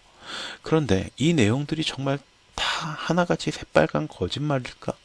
저는 또 그건 아니라고 생각해요. 실제로 이때 당시에 진령군이라는 무녀가 굉장히 왕실의 신임을 두텁게 받았다라는 내용은 많이 등장을 합니다. 그리고 이 무녀가 엄청난 돈을 왕실에서 받았다는 것도 사실로 알고 있고요. 자, 그러니까 이때 왕과 왕비가 이 무속신앙에 너무 깊게 빠져 있었고 여기에 제사 지내고 어떤 왕자의 무병장수를 빌기 위해서 나라의 국고도 많이 탕진했다라는 게 우리 앞에서 황현 씨가 썼던 매연 이름 잠깐 매천야록 황원 씨가 썼던 매천야록의 내용과 굉장히 일치한다라는 걸 우리가 알 수 있죠. 또 지석영 씨가 썼던 상소문의 내용을 보면 신이 억만 백성을 대신에 아래옵니다. 국정을 농단하고 임금을 현혹시킨 요사스러운 무당에 대하여 무 사람들이 살점을 뜯어먹고 싶어할 정도로 분하게 생각합니다. 하오나 전하께서는 문책은커녕 오히려 비호하시니 백성들의 원통함이 어찌 풀리겠습니까? 바라건대 어서 죄인을 주륙하신다면 민심이 비로소 상쾌하게 여길 것입니다. 라고 썼다는 거죠. 그러니까 뭐예요? 국정을 농단하고 임금을 현혹시킨 요사스러운 무당 진령군에 대한 이야기를 하고 있는 거예요. 지석영도 이 문제가 얼마나 심각한지를 알고 있었고 그래서 왕한테 뭐라고 얘기하는 거예요? 도륙을 내라는 거예요. 죽여라 라는 얘기죠. 그러면 민심이 비로소 상쾌해지겠다라는 표현을 쓰고 있는 거죠. 굉장히 과격한 표현을 써서 고종에게 저 무당들을 다 내쫓고 죽여라 라고 상소를 올린 겁니다. 자, 이렇게 살펴본 것처럼 민씨 일파는 온갖 비리를 통해 사리사욕을 채웠고 명성황후는 무속신앙에 빠져서 나라 돈을 물 쓰듯이 써댔던 거예요.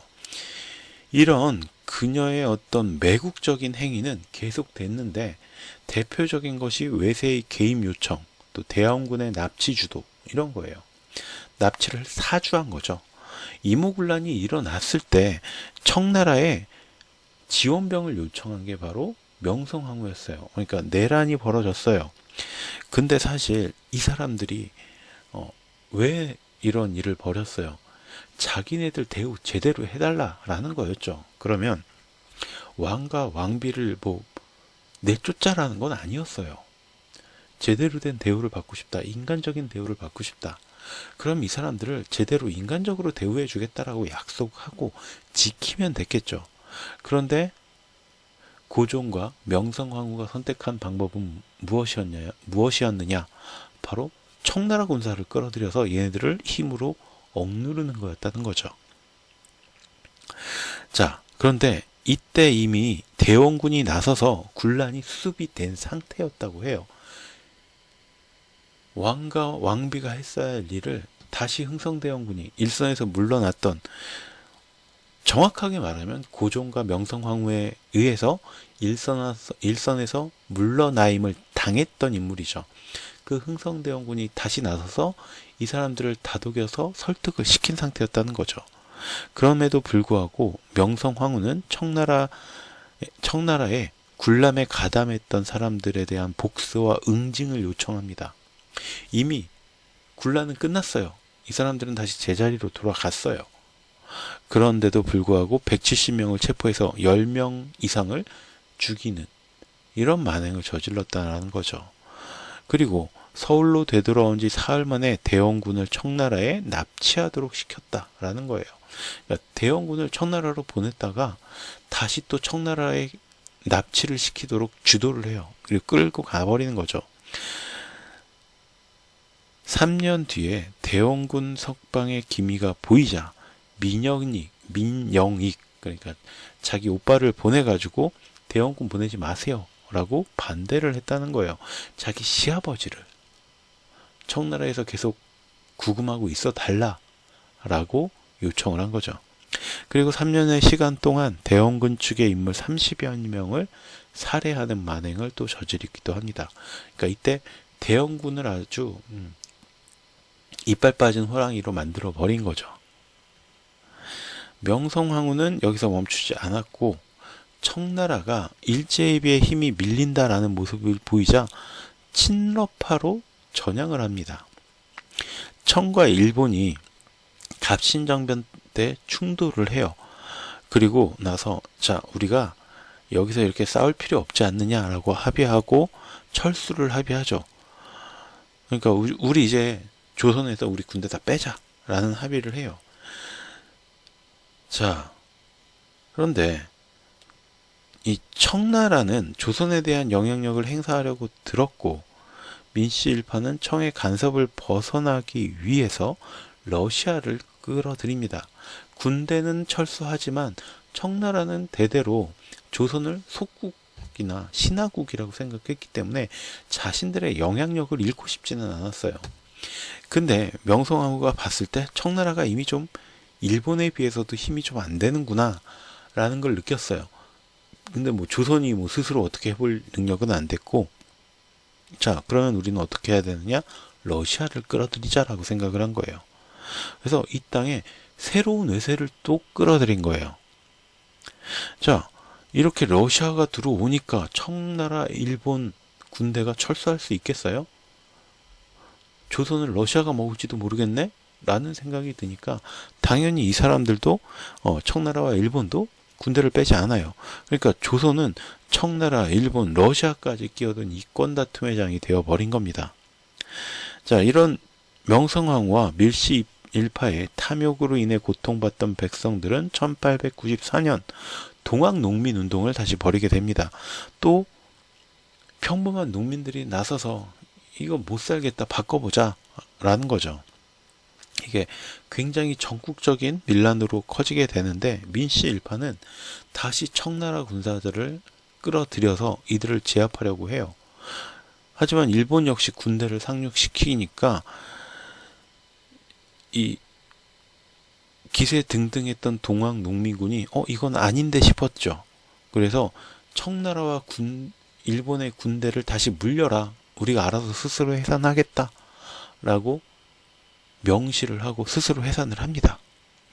그런데 일본군은 오히려 군대를 더 많이 불러오고, 그러니까 이미 들어와 있던 청나라 군대하고 일본 군대가 마찰이 생기면서 청일전쟁이 벌어지게 되죠. 어디에서요? 바로 우리나라에서요. 우리 땅에서 청일전쟁이 벌어지게 된 겁니다. 애초에 명성황후는 친일파였어요. 그랬다가 청나라를 끌어들이면서 청나라에 의지했고, 그러다가 일본에 또 청나라와 일본이 싸우면서 일본이 이겼죠. 그러니까 다시 일본에 좀 살살 기다가 또 러시아의 힘이 강하다는 걸 알면서부터는 러시아까지 끌어들이면서 굉장히 여기 붙었다 저기 붙었다 했는데, 이게 조선이라는 나라와 조선의 백성들을 위해서 그랬던 것이 아니라 개인의 영달, 내가 더 잘 먹고 잘 살기 위해서 했다라고 저는 생각합니다. 자, 그래서 일본은 이런 왔다 갔다 하는 명성황후의 모습을 두고 볼 수가 없었어요. 이미 자기네가 힘이 더 강하다는 것도 입증을 했는데 대체 언제까지 이렇게 뭐 우리랑 밀당하려고 그래? 뭐 이런 생각이었던 것 같아요. 그래서 결국 을미사변이 일어나게 되는 거죠. 우리나라의 어떤 왕비인데 뭐 이때는 고종이 황제 칭호를 했으니까 황비였겠죠. 황후가 됐는데 이런 황후가 일본 깡패들에게 그것도 궁전에서 죽는 이런 참 말도 안 되는 일이 일어난 거는 정말 안타까운 일이고 후손으로서도 분노할 일은 분명합니다. 그런데 그렇다고 해서 그녀가 영웅이었냐? 영웅이었다? 이런 식으로 몰아가는 건 이건 정말 잘못됐다라고 저는 생각을 합니다. 명성황후가 잘못한 게 너무 분명하게 있어요. 그 일파가 잘못했던 게 분명하게 있어요. 그런데 그런 거는 다 미화시키고 명성황후가 어떤 구국의 결단을 내렸던 뭐 여성 영웅 이런 식으로 묘사가 되는 건 사실 굉장히 잘못됐다라고 저는 생각을 합니다. 자, 그리고 살펴볼 인물은 의자왕입니다. 굉장히 오랜 시간 억울하게 삼천궁녀와 세트로 묶이게 되는 의자왕. 이 노래 아마 다 아실 거예요. 아름다운 이 땅에 금수강산에 장군 할아버지가 터 잡으시고 뭐 제가 노래를 끝까지 부를 건 아니고 자 여기서 이런 부분이 나오죠. 삼천궁녀 의자왕 뭐 이런 게 나와요. 한국을 빛낸 100명의 위인들. 삼천궁녀 의자왕이라는 의자왕에 대한 잘못된 정보가 너무 명확하게 이 노래에 실려 있어요. 역사는 승자를 위해서 쓰는 그런 거라고는 하지만 이 정도는 거의 너무 심한 날조가 아닌가라고 저는 생각이 듭니다. 우선 가장 기본적으로 삼천궁녀가 뛰어내렸다는 낙하암의 높이 요거는 백과사전 가면 찾을 수 있어요. 낙하암의 총 높이는 106m 정도라고 합니다. 그리고 낙하암 꼭대기가 아니라 사실 궁녀들이 뛰어내렸다라고 전해지는 백화정이라는 곳의 높이는 약 60m 정도예요. 물론 높은 높이죠. 그런데 여기서 궁녀들이 뛰어내렸어요. 3,000명이 뛰어내렸다는 거죠. 그럼 이렇게 이게 조금 잔인한 묘사가 될 수도 있는데 사람들이 떨어졌어요. 그래요. 떨어지고 그래서 뭐 반드시 다 눕지는 않을 거고 뭐 일렬로 포개지지도 않겠죠. 그렇지만 대부분 그 자리에서 뛰어내리면 거의 그 자리로 떨어졌을 거예요. 그러면 한 사람당 높이를 떨어진 어떤 시체의 높이라고 해서 한 30cm 정도를 잡자고요. 그러면 3,000명이면 최소한 계산을 해보면 9만 cm 미터로는 900m가 되는 거죠. 근데 이게 아무리 여자 궁녀분들이 무슨 멀리뛰기 선수처럼 막 뛰어내렸을 건 아니죠. 그러면 뚝뚝뚝뚝 떨어졌다고 치자고요. 그러면 아무리 뭐 차곡차곡 떨어지지 않았다고 해도 그리고 백화정이 아니라 낙하암의 맨 꼭대기에서 뛰어내렸다고 해도 이게 도저히 사람이 죽을 만한 높이가 나중에 나왔을까라는 게 저는 의문이에요. 이게 좀 상상하면 잔인한 건 맞는데 단순하게 계산을 해보자고요. 이게 900m입니다, 여러분. 낙하암의 총 높이보다 9배가 많은 거예요. 이건 뭐 말이 안 되는 계산상으로도 말이 안 되는 거죠. 그리고 역사적 사료를 토대로 추론을 한다 해도 의자왕과 삼천궁녀는 말이 되지 않아요. 제가 오타가 있었네요. 사천궁녀라고 썼는데 삼천궁녀는 말이 되지 않습니다. 일단 조선시대의 평균 궁녀 수가 약 600명 정도라고 합니다. 왕이 있는 대전 외에도 왕대비 또는 대왕대비, 동궁, 그 밖에 왕자와 공주궁, 후궁, 각 별궁에 소속된 여인까지 포함해서예요. 그렇죠. 그러면 한반도 북쪽을 뭐 통일을 하고 나서 빼앗겼다고는 하지만, 통일신라 시대에 빼앗겼다고는 하지만, 고구려, 백제, 신라 삼국이 합쳐서 만든 조선의 궁녀 수가 600명이었다. 그런데 백제에만 3,000명의 궁녀가 있었다? 이게 조금 계산상으로 이게 맞냐라는 거예요.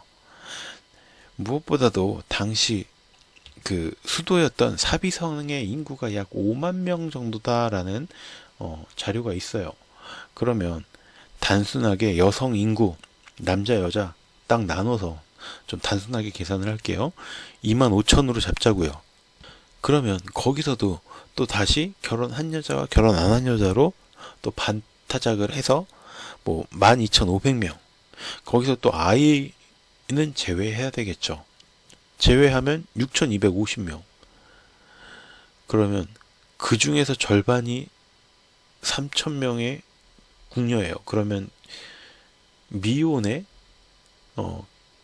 결혼 정년기의 여성 둘 중에 하나는 궁녀였다. 이건 말이 안 되죠. 그리고 사실 여기서는 노인 숫자는 생각하지도 않은 거예요. 그러면 결혼하지 않은 여성은 모두 궁녀였다? 뭐 이런 결과가 도출이 되는 거죠. 이런 엄청난 거짓말은 대체 어디서 시작되었느냐? 사실 삼국시대 전쟁에서 승리한 신라는 고구려나 백제에 대한 나쁜 이미지를 심기 위해서 많은 노력을 기울이긴 합니다. 그리고 그것이 조선에 이르러서야 등장하게 되는데, 바로 조선 명종 때 호서판사였던 민재인이 자신의 시였던 백마강부라는 이 시에서 구름처럼 많은 삼천의 궁녀들이란 시어를 넣어서 시를 한 편 지은 거예요. 창작물이죠. 이 창작물에 이 5글자가 들어갔을 뿐이에요. 그런데 이게 어떤 역사적 사실인 것 마냥 전해지고 있다는 거죠. 해동증자라고 불렸던 의자왕이 말년에 엇나간 부분이 있다는 것은 인정해요. 이거는 역사서에 굉장히 자주 등장을 하는 내용들이에요. 굉장히 현명하고 지혜롭고 효성스러웠던 의자왕이 말년에 약간 주색 잡기에 빠졌다. 이거는 인정. 그런데 그렇다고 해서 3,000명의 궁녀라는 이상한 누명까지 씌우고 이게 마치 진실이냐? 우리 대대로 우리의 어떤 선조였던 인물을 폄하할 필요는 없다라고 저는 생각을 합니다.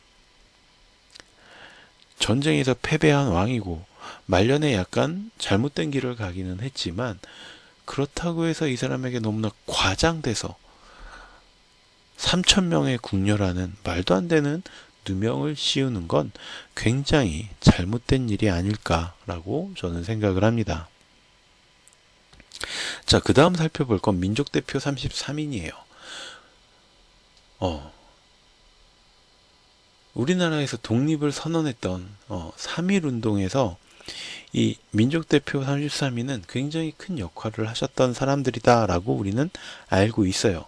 이 3.1운동은 1919년 3월 3일 고종 장례식에 맞춰서 전국에서 조선의 독립을 위해 만세운동을 벌인 사건이죠. 1918년 제1차 세계대전이 끝나고 나서 미국의 윌슨 대통령이 한 민족이 그들 국가의 독립 문제는 스스로 결정지어야 한다라는 민족 자결주의를 주장하게 됩니다. 그러자 우리나라를 비롯한 여러 식민지 국가에서 우리도 해방할 수 있고 독립할 수 있어라는 굉장히 큰 희망을 갖게 돼요. 결국 여기에 영향을 받은 일본 유학생들이 1919년 2월 8일 28 독립선언서를 발표하면서 일본에서 독립운동을 해요. 만세운동을 벌여요. 그리고 민족 자결주의와 28 독립선언서의 영향으로 국내에서는 이 3.1운동이 시작되었다라고 이해하시면 됩니다. 이게 이제 3.1운동의 배경인데, 민족대표 33인은 태화관에서 독립선언서를 낭독했고, 탑골 공원에서는 학생과 시민들이 만세운동을 전개했어요. 그러니까 민족대표라는 사람들과 진짜 민족, 우리 국민들은 별개의 장소에서 행동을 했다라는 거죠. 이 3.1 운동에 3개월 동안 무려 200만에 가까운 우리 민족들이 들고 일어났습니다. 그 중에서 7,500명이 사망을 했고 15,000여 명이 부상을 당했고 5만여 명이 투옥당하는 엄청난 사건이었다 라는 거예요.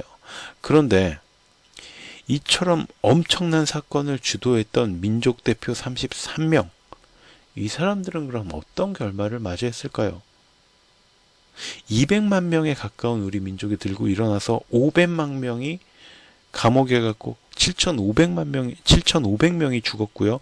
15,000명이 부상을 당했다. 엄청난 사건이죠. 이 정도면. 자, 손병희, 길선주, 이필주, 백용성, 김완규, 김병조, 김창준, 권동진, 권병덕, 나용환, 나인협, 양전백, 양한묵, 유여대, 이갑성, 이명룡, 이승훈, 이종훈, 이종일, 임예환, 박준승, 박희도, 박동환, 신홍식, 신석구, 오세창, 오하영, 정춘수, 최성모, 최린, 한용운, 홍병기, 홍기조. 이상이 민족대표 33명입니다. 그런데요, 길선주라는 인물은 목사였어요. 목사님이었는데 부흥회를 인도해야 돼 라고 해서 참석하지 않았어요. 이날. 유여대라는 인물도 의주에서 독립운동을 내가 주도해야 돼 라는 명분하에 태화관에 가지 않았고, 김병조라는 인물도 지방에서 올라오지 않았고요. 정춘수는 그냥 이유도 없이 불참을 했어요. 박희도, 정춘수, 최린, 이 사람들은 훗날에 명백하게 친일파로서 변절을 해서 친일 인명사전에 등재가 되기도 합니다.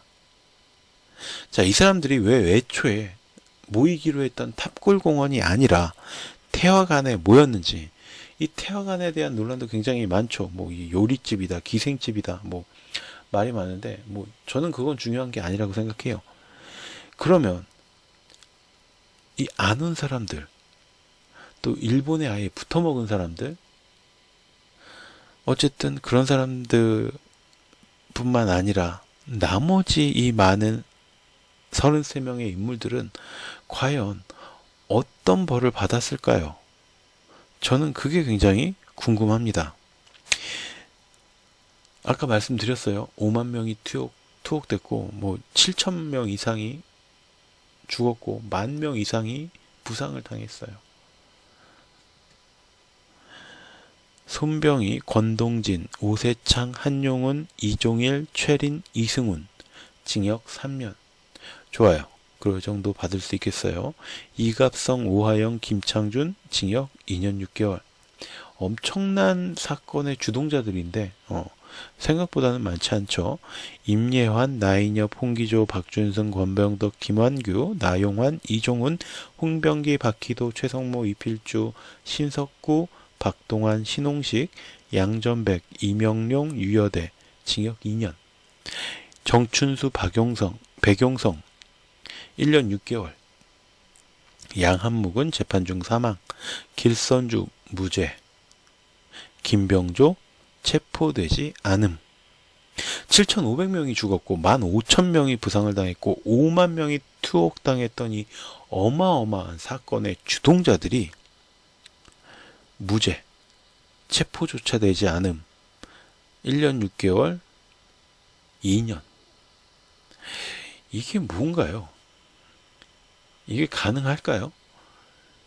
그때 당시에 일본 군들이 얼마나 눈이 뒤집혀 있는 상태로 우리 민족을 학살했는지 우리는 잘 알고 있습니다. 일제강점기에 민족 투사들이 얼마나 많은 고초를 겪었는지 우리는 잘 알고 있어요. 이 사람들이 과연 근데 그 정도의 고초를 겪었을까요? 저는 이게 사실 좀 이해가 안 되는 부분이고, 이 사람들을 우리 민족 대표라고 계속 불러야 되느냐. 사실 뭐 맨 위에 징역 3년, 그래요. 징역 2년 6개월까지는 이해할 수 있어요. 나머지 사람들도 뭐 나름대로 뭐 노력을 했겠죠. 그런데 여기서 아예 참석하지도 않았던 사람들이나 아예 일본으로 나중에 붙어먹었던 사람들, 이런 표현이 좀 과격할 수 있는데 어쨌든 이런 사람들까지 아직도 우리가 민족 대표 33명이다 라고 불러줘야 되는 게 저는 잘 이해가 안 돼요. 왜죠? 왜 그래야 될까요? 이 사람들이 독립선언서를 작성하고 낭독했으니까 오로지 그 이유로 우리 민족을 대표하는 33명으로 뽑아야 될까요? 저는 이거는 굉장히 수정되어야 될 일이 아닌가 라고 생각을 합니다. 뭐 어찌 되었든 간에 이번 시간에는 제가 명성황후에 대한 이야기, 그리고 의자왕에 대한 이야기, 민족대표 33명에 대한 이야기를 가지고 의혹을 제기해 보았습니다. 뭐 제 말이 다 맞다 틀리다 뭐 이런 말씀을 드리는 건 아니에요. 우리가 여태까지 알고 있었던 사실이다라고 생각하고 있던 것들이 어쩌면 사실이 아닐 수도 있겠다라는 걸 여러분께 알려드리고자 마련한 강의입니다. 여러분들이 판단은 직접 해보셔야 돼요. 이번 강의의 목표가 그거잖아요. 팩트 체크하기. 팩트는 남이 체크해 주는 게 아닙니다. 여러분이 스스로 하셔야 되는 거죠. 자, 어쨌든 이렇게 의혹을 제기해 드렸고, 다음 시간에 그러면 바른 시각 갖기, 바른 시각을 왜 가져야 되는지에 대한 이야기, 조금 요거는 짤막하니까 간단하게 좀 들으실 수 있게 준비해서 다시 찾아뵙도록 하겠습니다. 오늘 강의가 마음에 드셨다면 구독과 좋아요를 부탁드립니다. 감사합니다.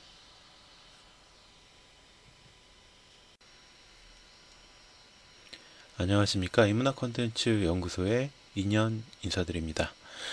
이번 시간에는 마지막으로 바른 시각 갖기라는 제목으로 강의를 해보려고 합니다. 그래서 팩트체크의 중요성에 대해서 제가 지난 시간, 지지난 시간 해가지고 쭉 이야기를 드렸어요. 그러면서 실제적인 사례들 찾아보면서 우리가 혹시 미디어나 혹은 또 어떤 역사적 내용들에 대해서 잘못 알고 있는 거, 그리고 또 왜곡되어서 알려져 있는 거, 이런 것들이 어떤 것들이 있는지에 대해서 이야기를 해봤는데요. 오늘은 그 마지막 시간으로 바른 시각 갖기에 대해서 이야기를 해보려고 합니다. 자, 이 동전이라는 게 있어요. 자, 500원짜리를 제가 예를 들어서 사진을 한번 찍어 봤는데, 동전은 앞면이나 아니면 뒷면, 이 한쪽 면만 갖고 있을 때는 제 가치를 인정받을 수가 없습니다. 이렇게 앞면과 뒷면이 한꺼번에 있어야 이게 동전으로서의 가치가 있다라고 할 수가 있겠죠. 누군가 동전을 어떤 한쪽 면을 이렇게 우리에게 보여준다고 해서 그걸 단순하게 이거는 500원의 가치가 있구나, 500원이라고 항만 보여준다거나 숫자만 보여준다고 해서 이게 무조건 500원의 가치가 있는 거다라고 이해를 하면 안 되죠. 이 반대편에는 뭐가 있을지에 대해서도 우리가 생각을 해보고 검색을 해봐야 된다라는 거예요. 그런데 이렇게 우리가 주어진 사실, 우리에게 주어져 있는 어떤 한 면을, 그 뒷면을 보기 위해서는 우리가 노력을 해야 되고 이걸 스스로 찾아보고 검색해 봐야 돼요. 근데 예전에는 이게 굉장히 사실은 어려운 작업이었어요. 그런데 요즘은 인터넷의 발달을 통해서 수많은 정보가 쏟아져 들어오고, 제가 초반에 했던 얘기지만 잘못된 정보도 들어오고 지나치게 많은 정보가 들어오기도 해요. 그런데 바로 이 인터넷이 있기 때문에 우리는 한 번 더 팩트 체크를 하는 데 있어서 조금 더 쉽게 할 수 있는 방법이 생겼다라는 겁니다. 쉽게 말하면 이런 거죠. 옛날에 우리가 어떤 한 주제에 대해서 잘 몰라요. 그럼 어떻게 해야 돼요? 그 주제에 대해서 전문가로서의 어떤 권위를 갖고 있는 사람, 그러니까 그 분야의 어떤 전문가라든지, 아니면 그 사람을 만나기가 어려우면 그 사람이 어떤 쓴 책, 이런 뭐 전공서적이라고도 하죠. 이런 것들을 들여다보고 찾아봐야 됐어요. 그래야 우리가 알고 있는 그 주제에 대한 궁금증이 해소가 되고 진실이 무엇인지 확인을 할 수 있는 기본적인 토대가 형성이 된다라고 할 수가 있었죠. 그런데 요새는 우리 그런 식으로 어떤 정보를 확인하고 찾아보지 않잖아요. 그냥 인터넷에 접속해서 그 분야의 어떤 전문가가 쓴 글, 그 분야의 전문가에 대해서 뭐 메일을 보낼 수도 있고요. 글을 찾아볼 수도 있고요. 아니면 뭐 연락처를 안다면 뭐 메신저 서비스를 통해서도 뭐 이야기를 물어보고 대답을 얻을 수도 있겠죠. 그래서 예전과는 다르게 우리가 정보를 검색하는 게 굉장히 쉬워졌어요. 그리고 그걸 팩트 체크할 수 있는 것도 쉬워졌어요. 물론 그렇게 해야 되는 양이 더 많아진 건 맞는데 조금 더 쉬워졌다는 거죠. 근데 여기서 우리가 하나 짚고 넘어가야 될 게 뭐냐면, 어떤 주제에 대해서 내가, 어떤 사람이 나에게 어떤 질문을 했어요. 어떤 주제를 주었어요. 한쪽 면을 보여줬어요. 그랬을 때 이거를 체크하기 위해서 내가 기본적으로 어느 정도를 알고 있어야 돼요. 이게 바로 배경 지식이라는 거고, 이 배경 지식은 내가 다양하게, 굉장히 광범위하게 어느 정도의 지식을 가지고 있을 때 검색도 훨씬 쉽고 편하고 빨라지겠죠. 나에게 주어진 이 한쪽 면이 어디에 해당하는 거냐, 이 정도는 우리가 알고 있어야 돼요.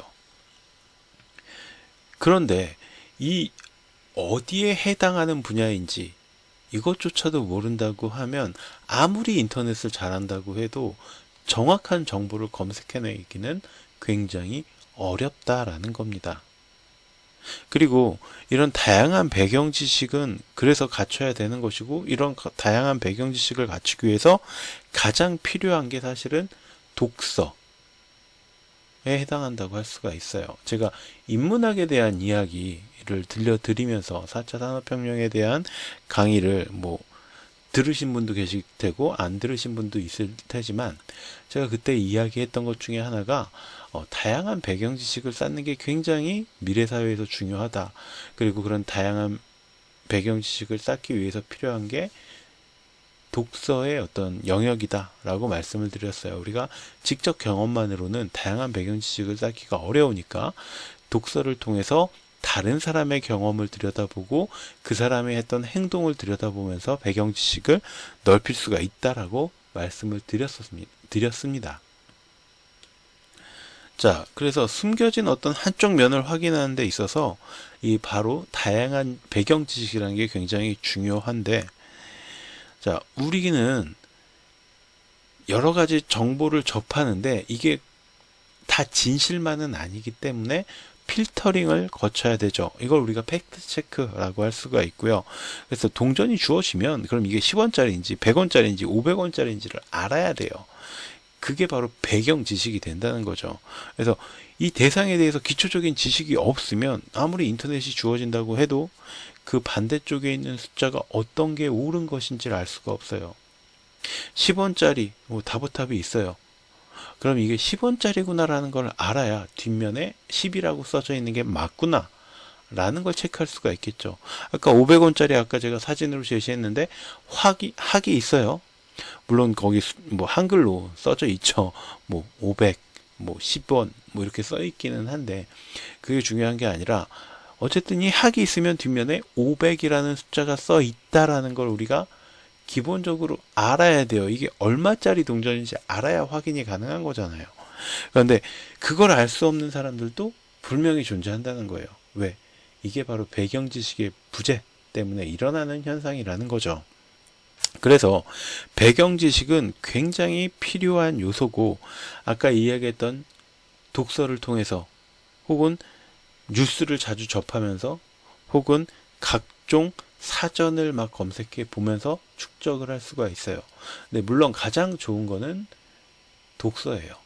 다양한 분야에, 그리고 독서가 되겠죠. 내가 어떤 분야를 좋아한다고 해서 추리소설을 좋아하니까 난 추리소설만 읽을래. 그런다고 해서 다양한 분야의 독서가 이루어지는 게 아니고 다양한 분야의 배경 지식이 쌓이는 게 아니죠. 그러니까 어떻게 해요? 다양한 분야의 책을 읽을 줄 알아야 되고요. 그리고 그게 어려우면 그 다음으로 좋은 게 바로 신문입니다. 신문은 정말 이 신문 한 부에 시사, 정치, 경제, 사회, 역사 뭐 여러 가지 분야가 다 다뤄져 있어요. 그렇기 때문에 이 신문을 자주 읽는다는 거는 굉장히 나의 배경 지식을 높이는 데 있어서 좋은 수단이 될 수가 있어요. 짧은 시간 안에 함축적으로 우리에게 다양한 배경 지식을 전달해 주죠. 독서는 사실 시간이 좀 많이 걸려요. 대신 더 깊이 있게 확인할 수는 있죠.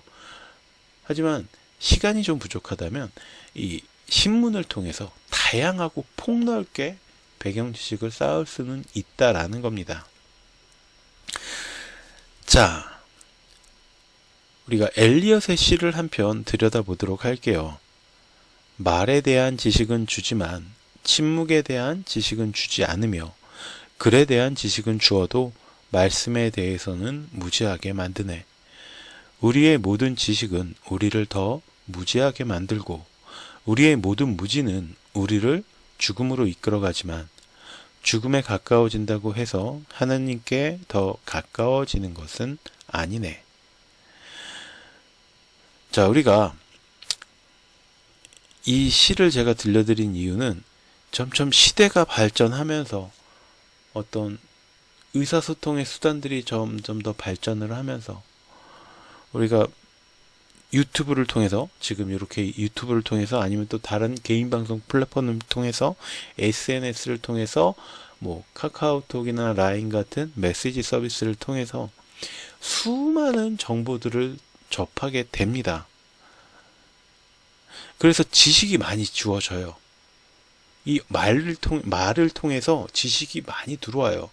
그런데 이게 다 옳은 지식이냐라는 거죠.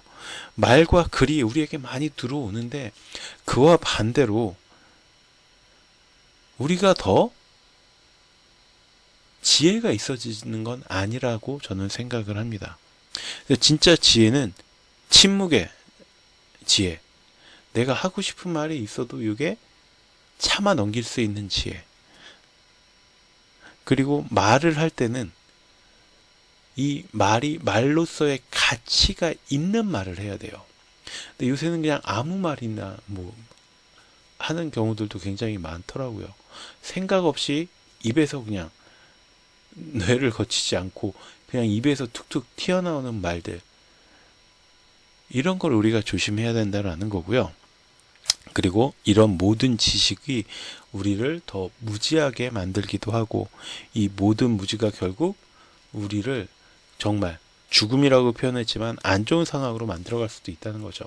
그러니까 우리가 어떤 지식을 접했을 때는 여기에 대해서 내 생각이 플러스가 돼야 돼요. 플러스가 되지 않고 내가 이런 메시지를 받았어요. 이거 나도 다른 사람 보내줘야지 하고 그냥 무차별적으로 보내면 그거는 저는 쓰레기라고 생각합니다. 내가 다른 사람에게 그냥 쓰레기를 전달하는 거예요. 이걸 내가 받았어요. 그럼 팩트 체크를 해보고 여기에 내 생각을 덧붙이고 그러면 이게 내 거가 되는 거고 가치 있는 존재가 되는 거죠. 우리가 500원짜리 학을 받았어요. 학만 보고 500원이네? 다른 사람 주는 게 아니라 뒷면도 확인해보고 이게 500원이 맞는지 가치가 확실히 존재하는 건지 확인하고 줘야죠. 제가 들려드리고 싶은 말은 그거였습니다. 그래서 우리에게 주어지는 수많은 정보들에는 진실도 있고 거짓도 있어요. 이게 굉장히 뒤엉켜 있는데 이걸 구분하지 않고 그냥 무조건 쫓아만 간다면 이게 뭐예요? 그냥 꼭두각시죠. 인형이에요. 그래서는 안 되고, 그리고 이런 상태를 벗어나기 위해서 제가 이야기했던 배경 지식 쌓기가 굉장히 중요한 겁니다. 여러분들이 배경 지식이 있어야 그 반대편의 정보를 정확하게 파악하고 확인할 수가 있다라는 겁니다. 우선 제가 여러분께 전달해 주었던 여러 가지 이야기들이 있어요. 그죠? 최민수 씨 이야기부터 민족대표 33인의 이야기까지 뭐 의저항 이야기도 있었고 명성황후 얘기도 있었고 김두한 이야기도 있었어요. 이런 다양한 이야기들을 들려드렸죠. 아우슈비츠 수용소도 물론 있었고. 그럼 이거에 대해서 제가 전달해 드린 것도 결국은 학 그림 하나예요. 뒷면에 뭐가 있는지 파악하는 건 여러분들이 해보셔야 될 이야기죠. 저는 그랬어요. 저에게 주어진 정보들을 제가 한번 확인을 해봤고요. 그러고 보니까 이런 것들에 의혹이 좀 있어요. 그럼 여러분도 제가 전달해드린 이 정보들을 직접 한번 뒷면을 확인해 보셨으면 좋겠습니다. 그래야 이게 여러분들께 되는 거예요. 가치 있는 게 되는 거죠. 그 전에는 그냥 쓰레기예요. 저는 그렇게 생각을 합니다. 자, 그러면 바른 시각 갖기를 통해서 팩트체크의 중요성에 대한 이야기는 모두 마치도록 하겠습니다. 제가 마지막에 드린 건 여러분께 내드리는 과제라고 생각을 하셔도 좋고, 제가 전해드렸던 이 정보들이 정말로 믿을 만한, 신뢰할 만한, 가치 있는 것인지 스스로 팩트체크 해보셨으면 좋겠습니다. 팩트체크의 중요성 모두 마치도록 하겠습니다. 인문학 콘텐츠 연구소 인연이었습니다. 오늘 내용이 마음에 드셨다면 구독과 좋아요 부탁드리겠습니다. 감사합니다.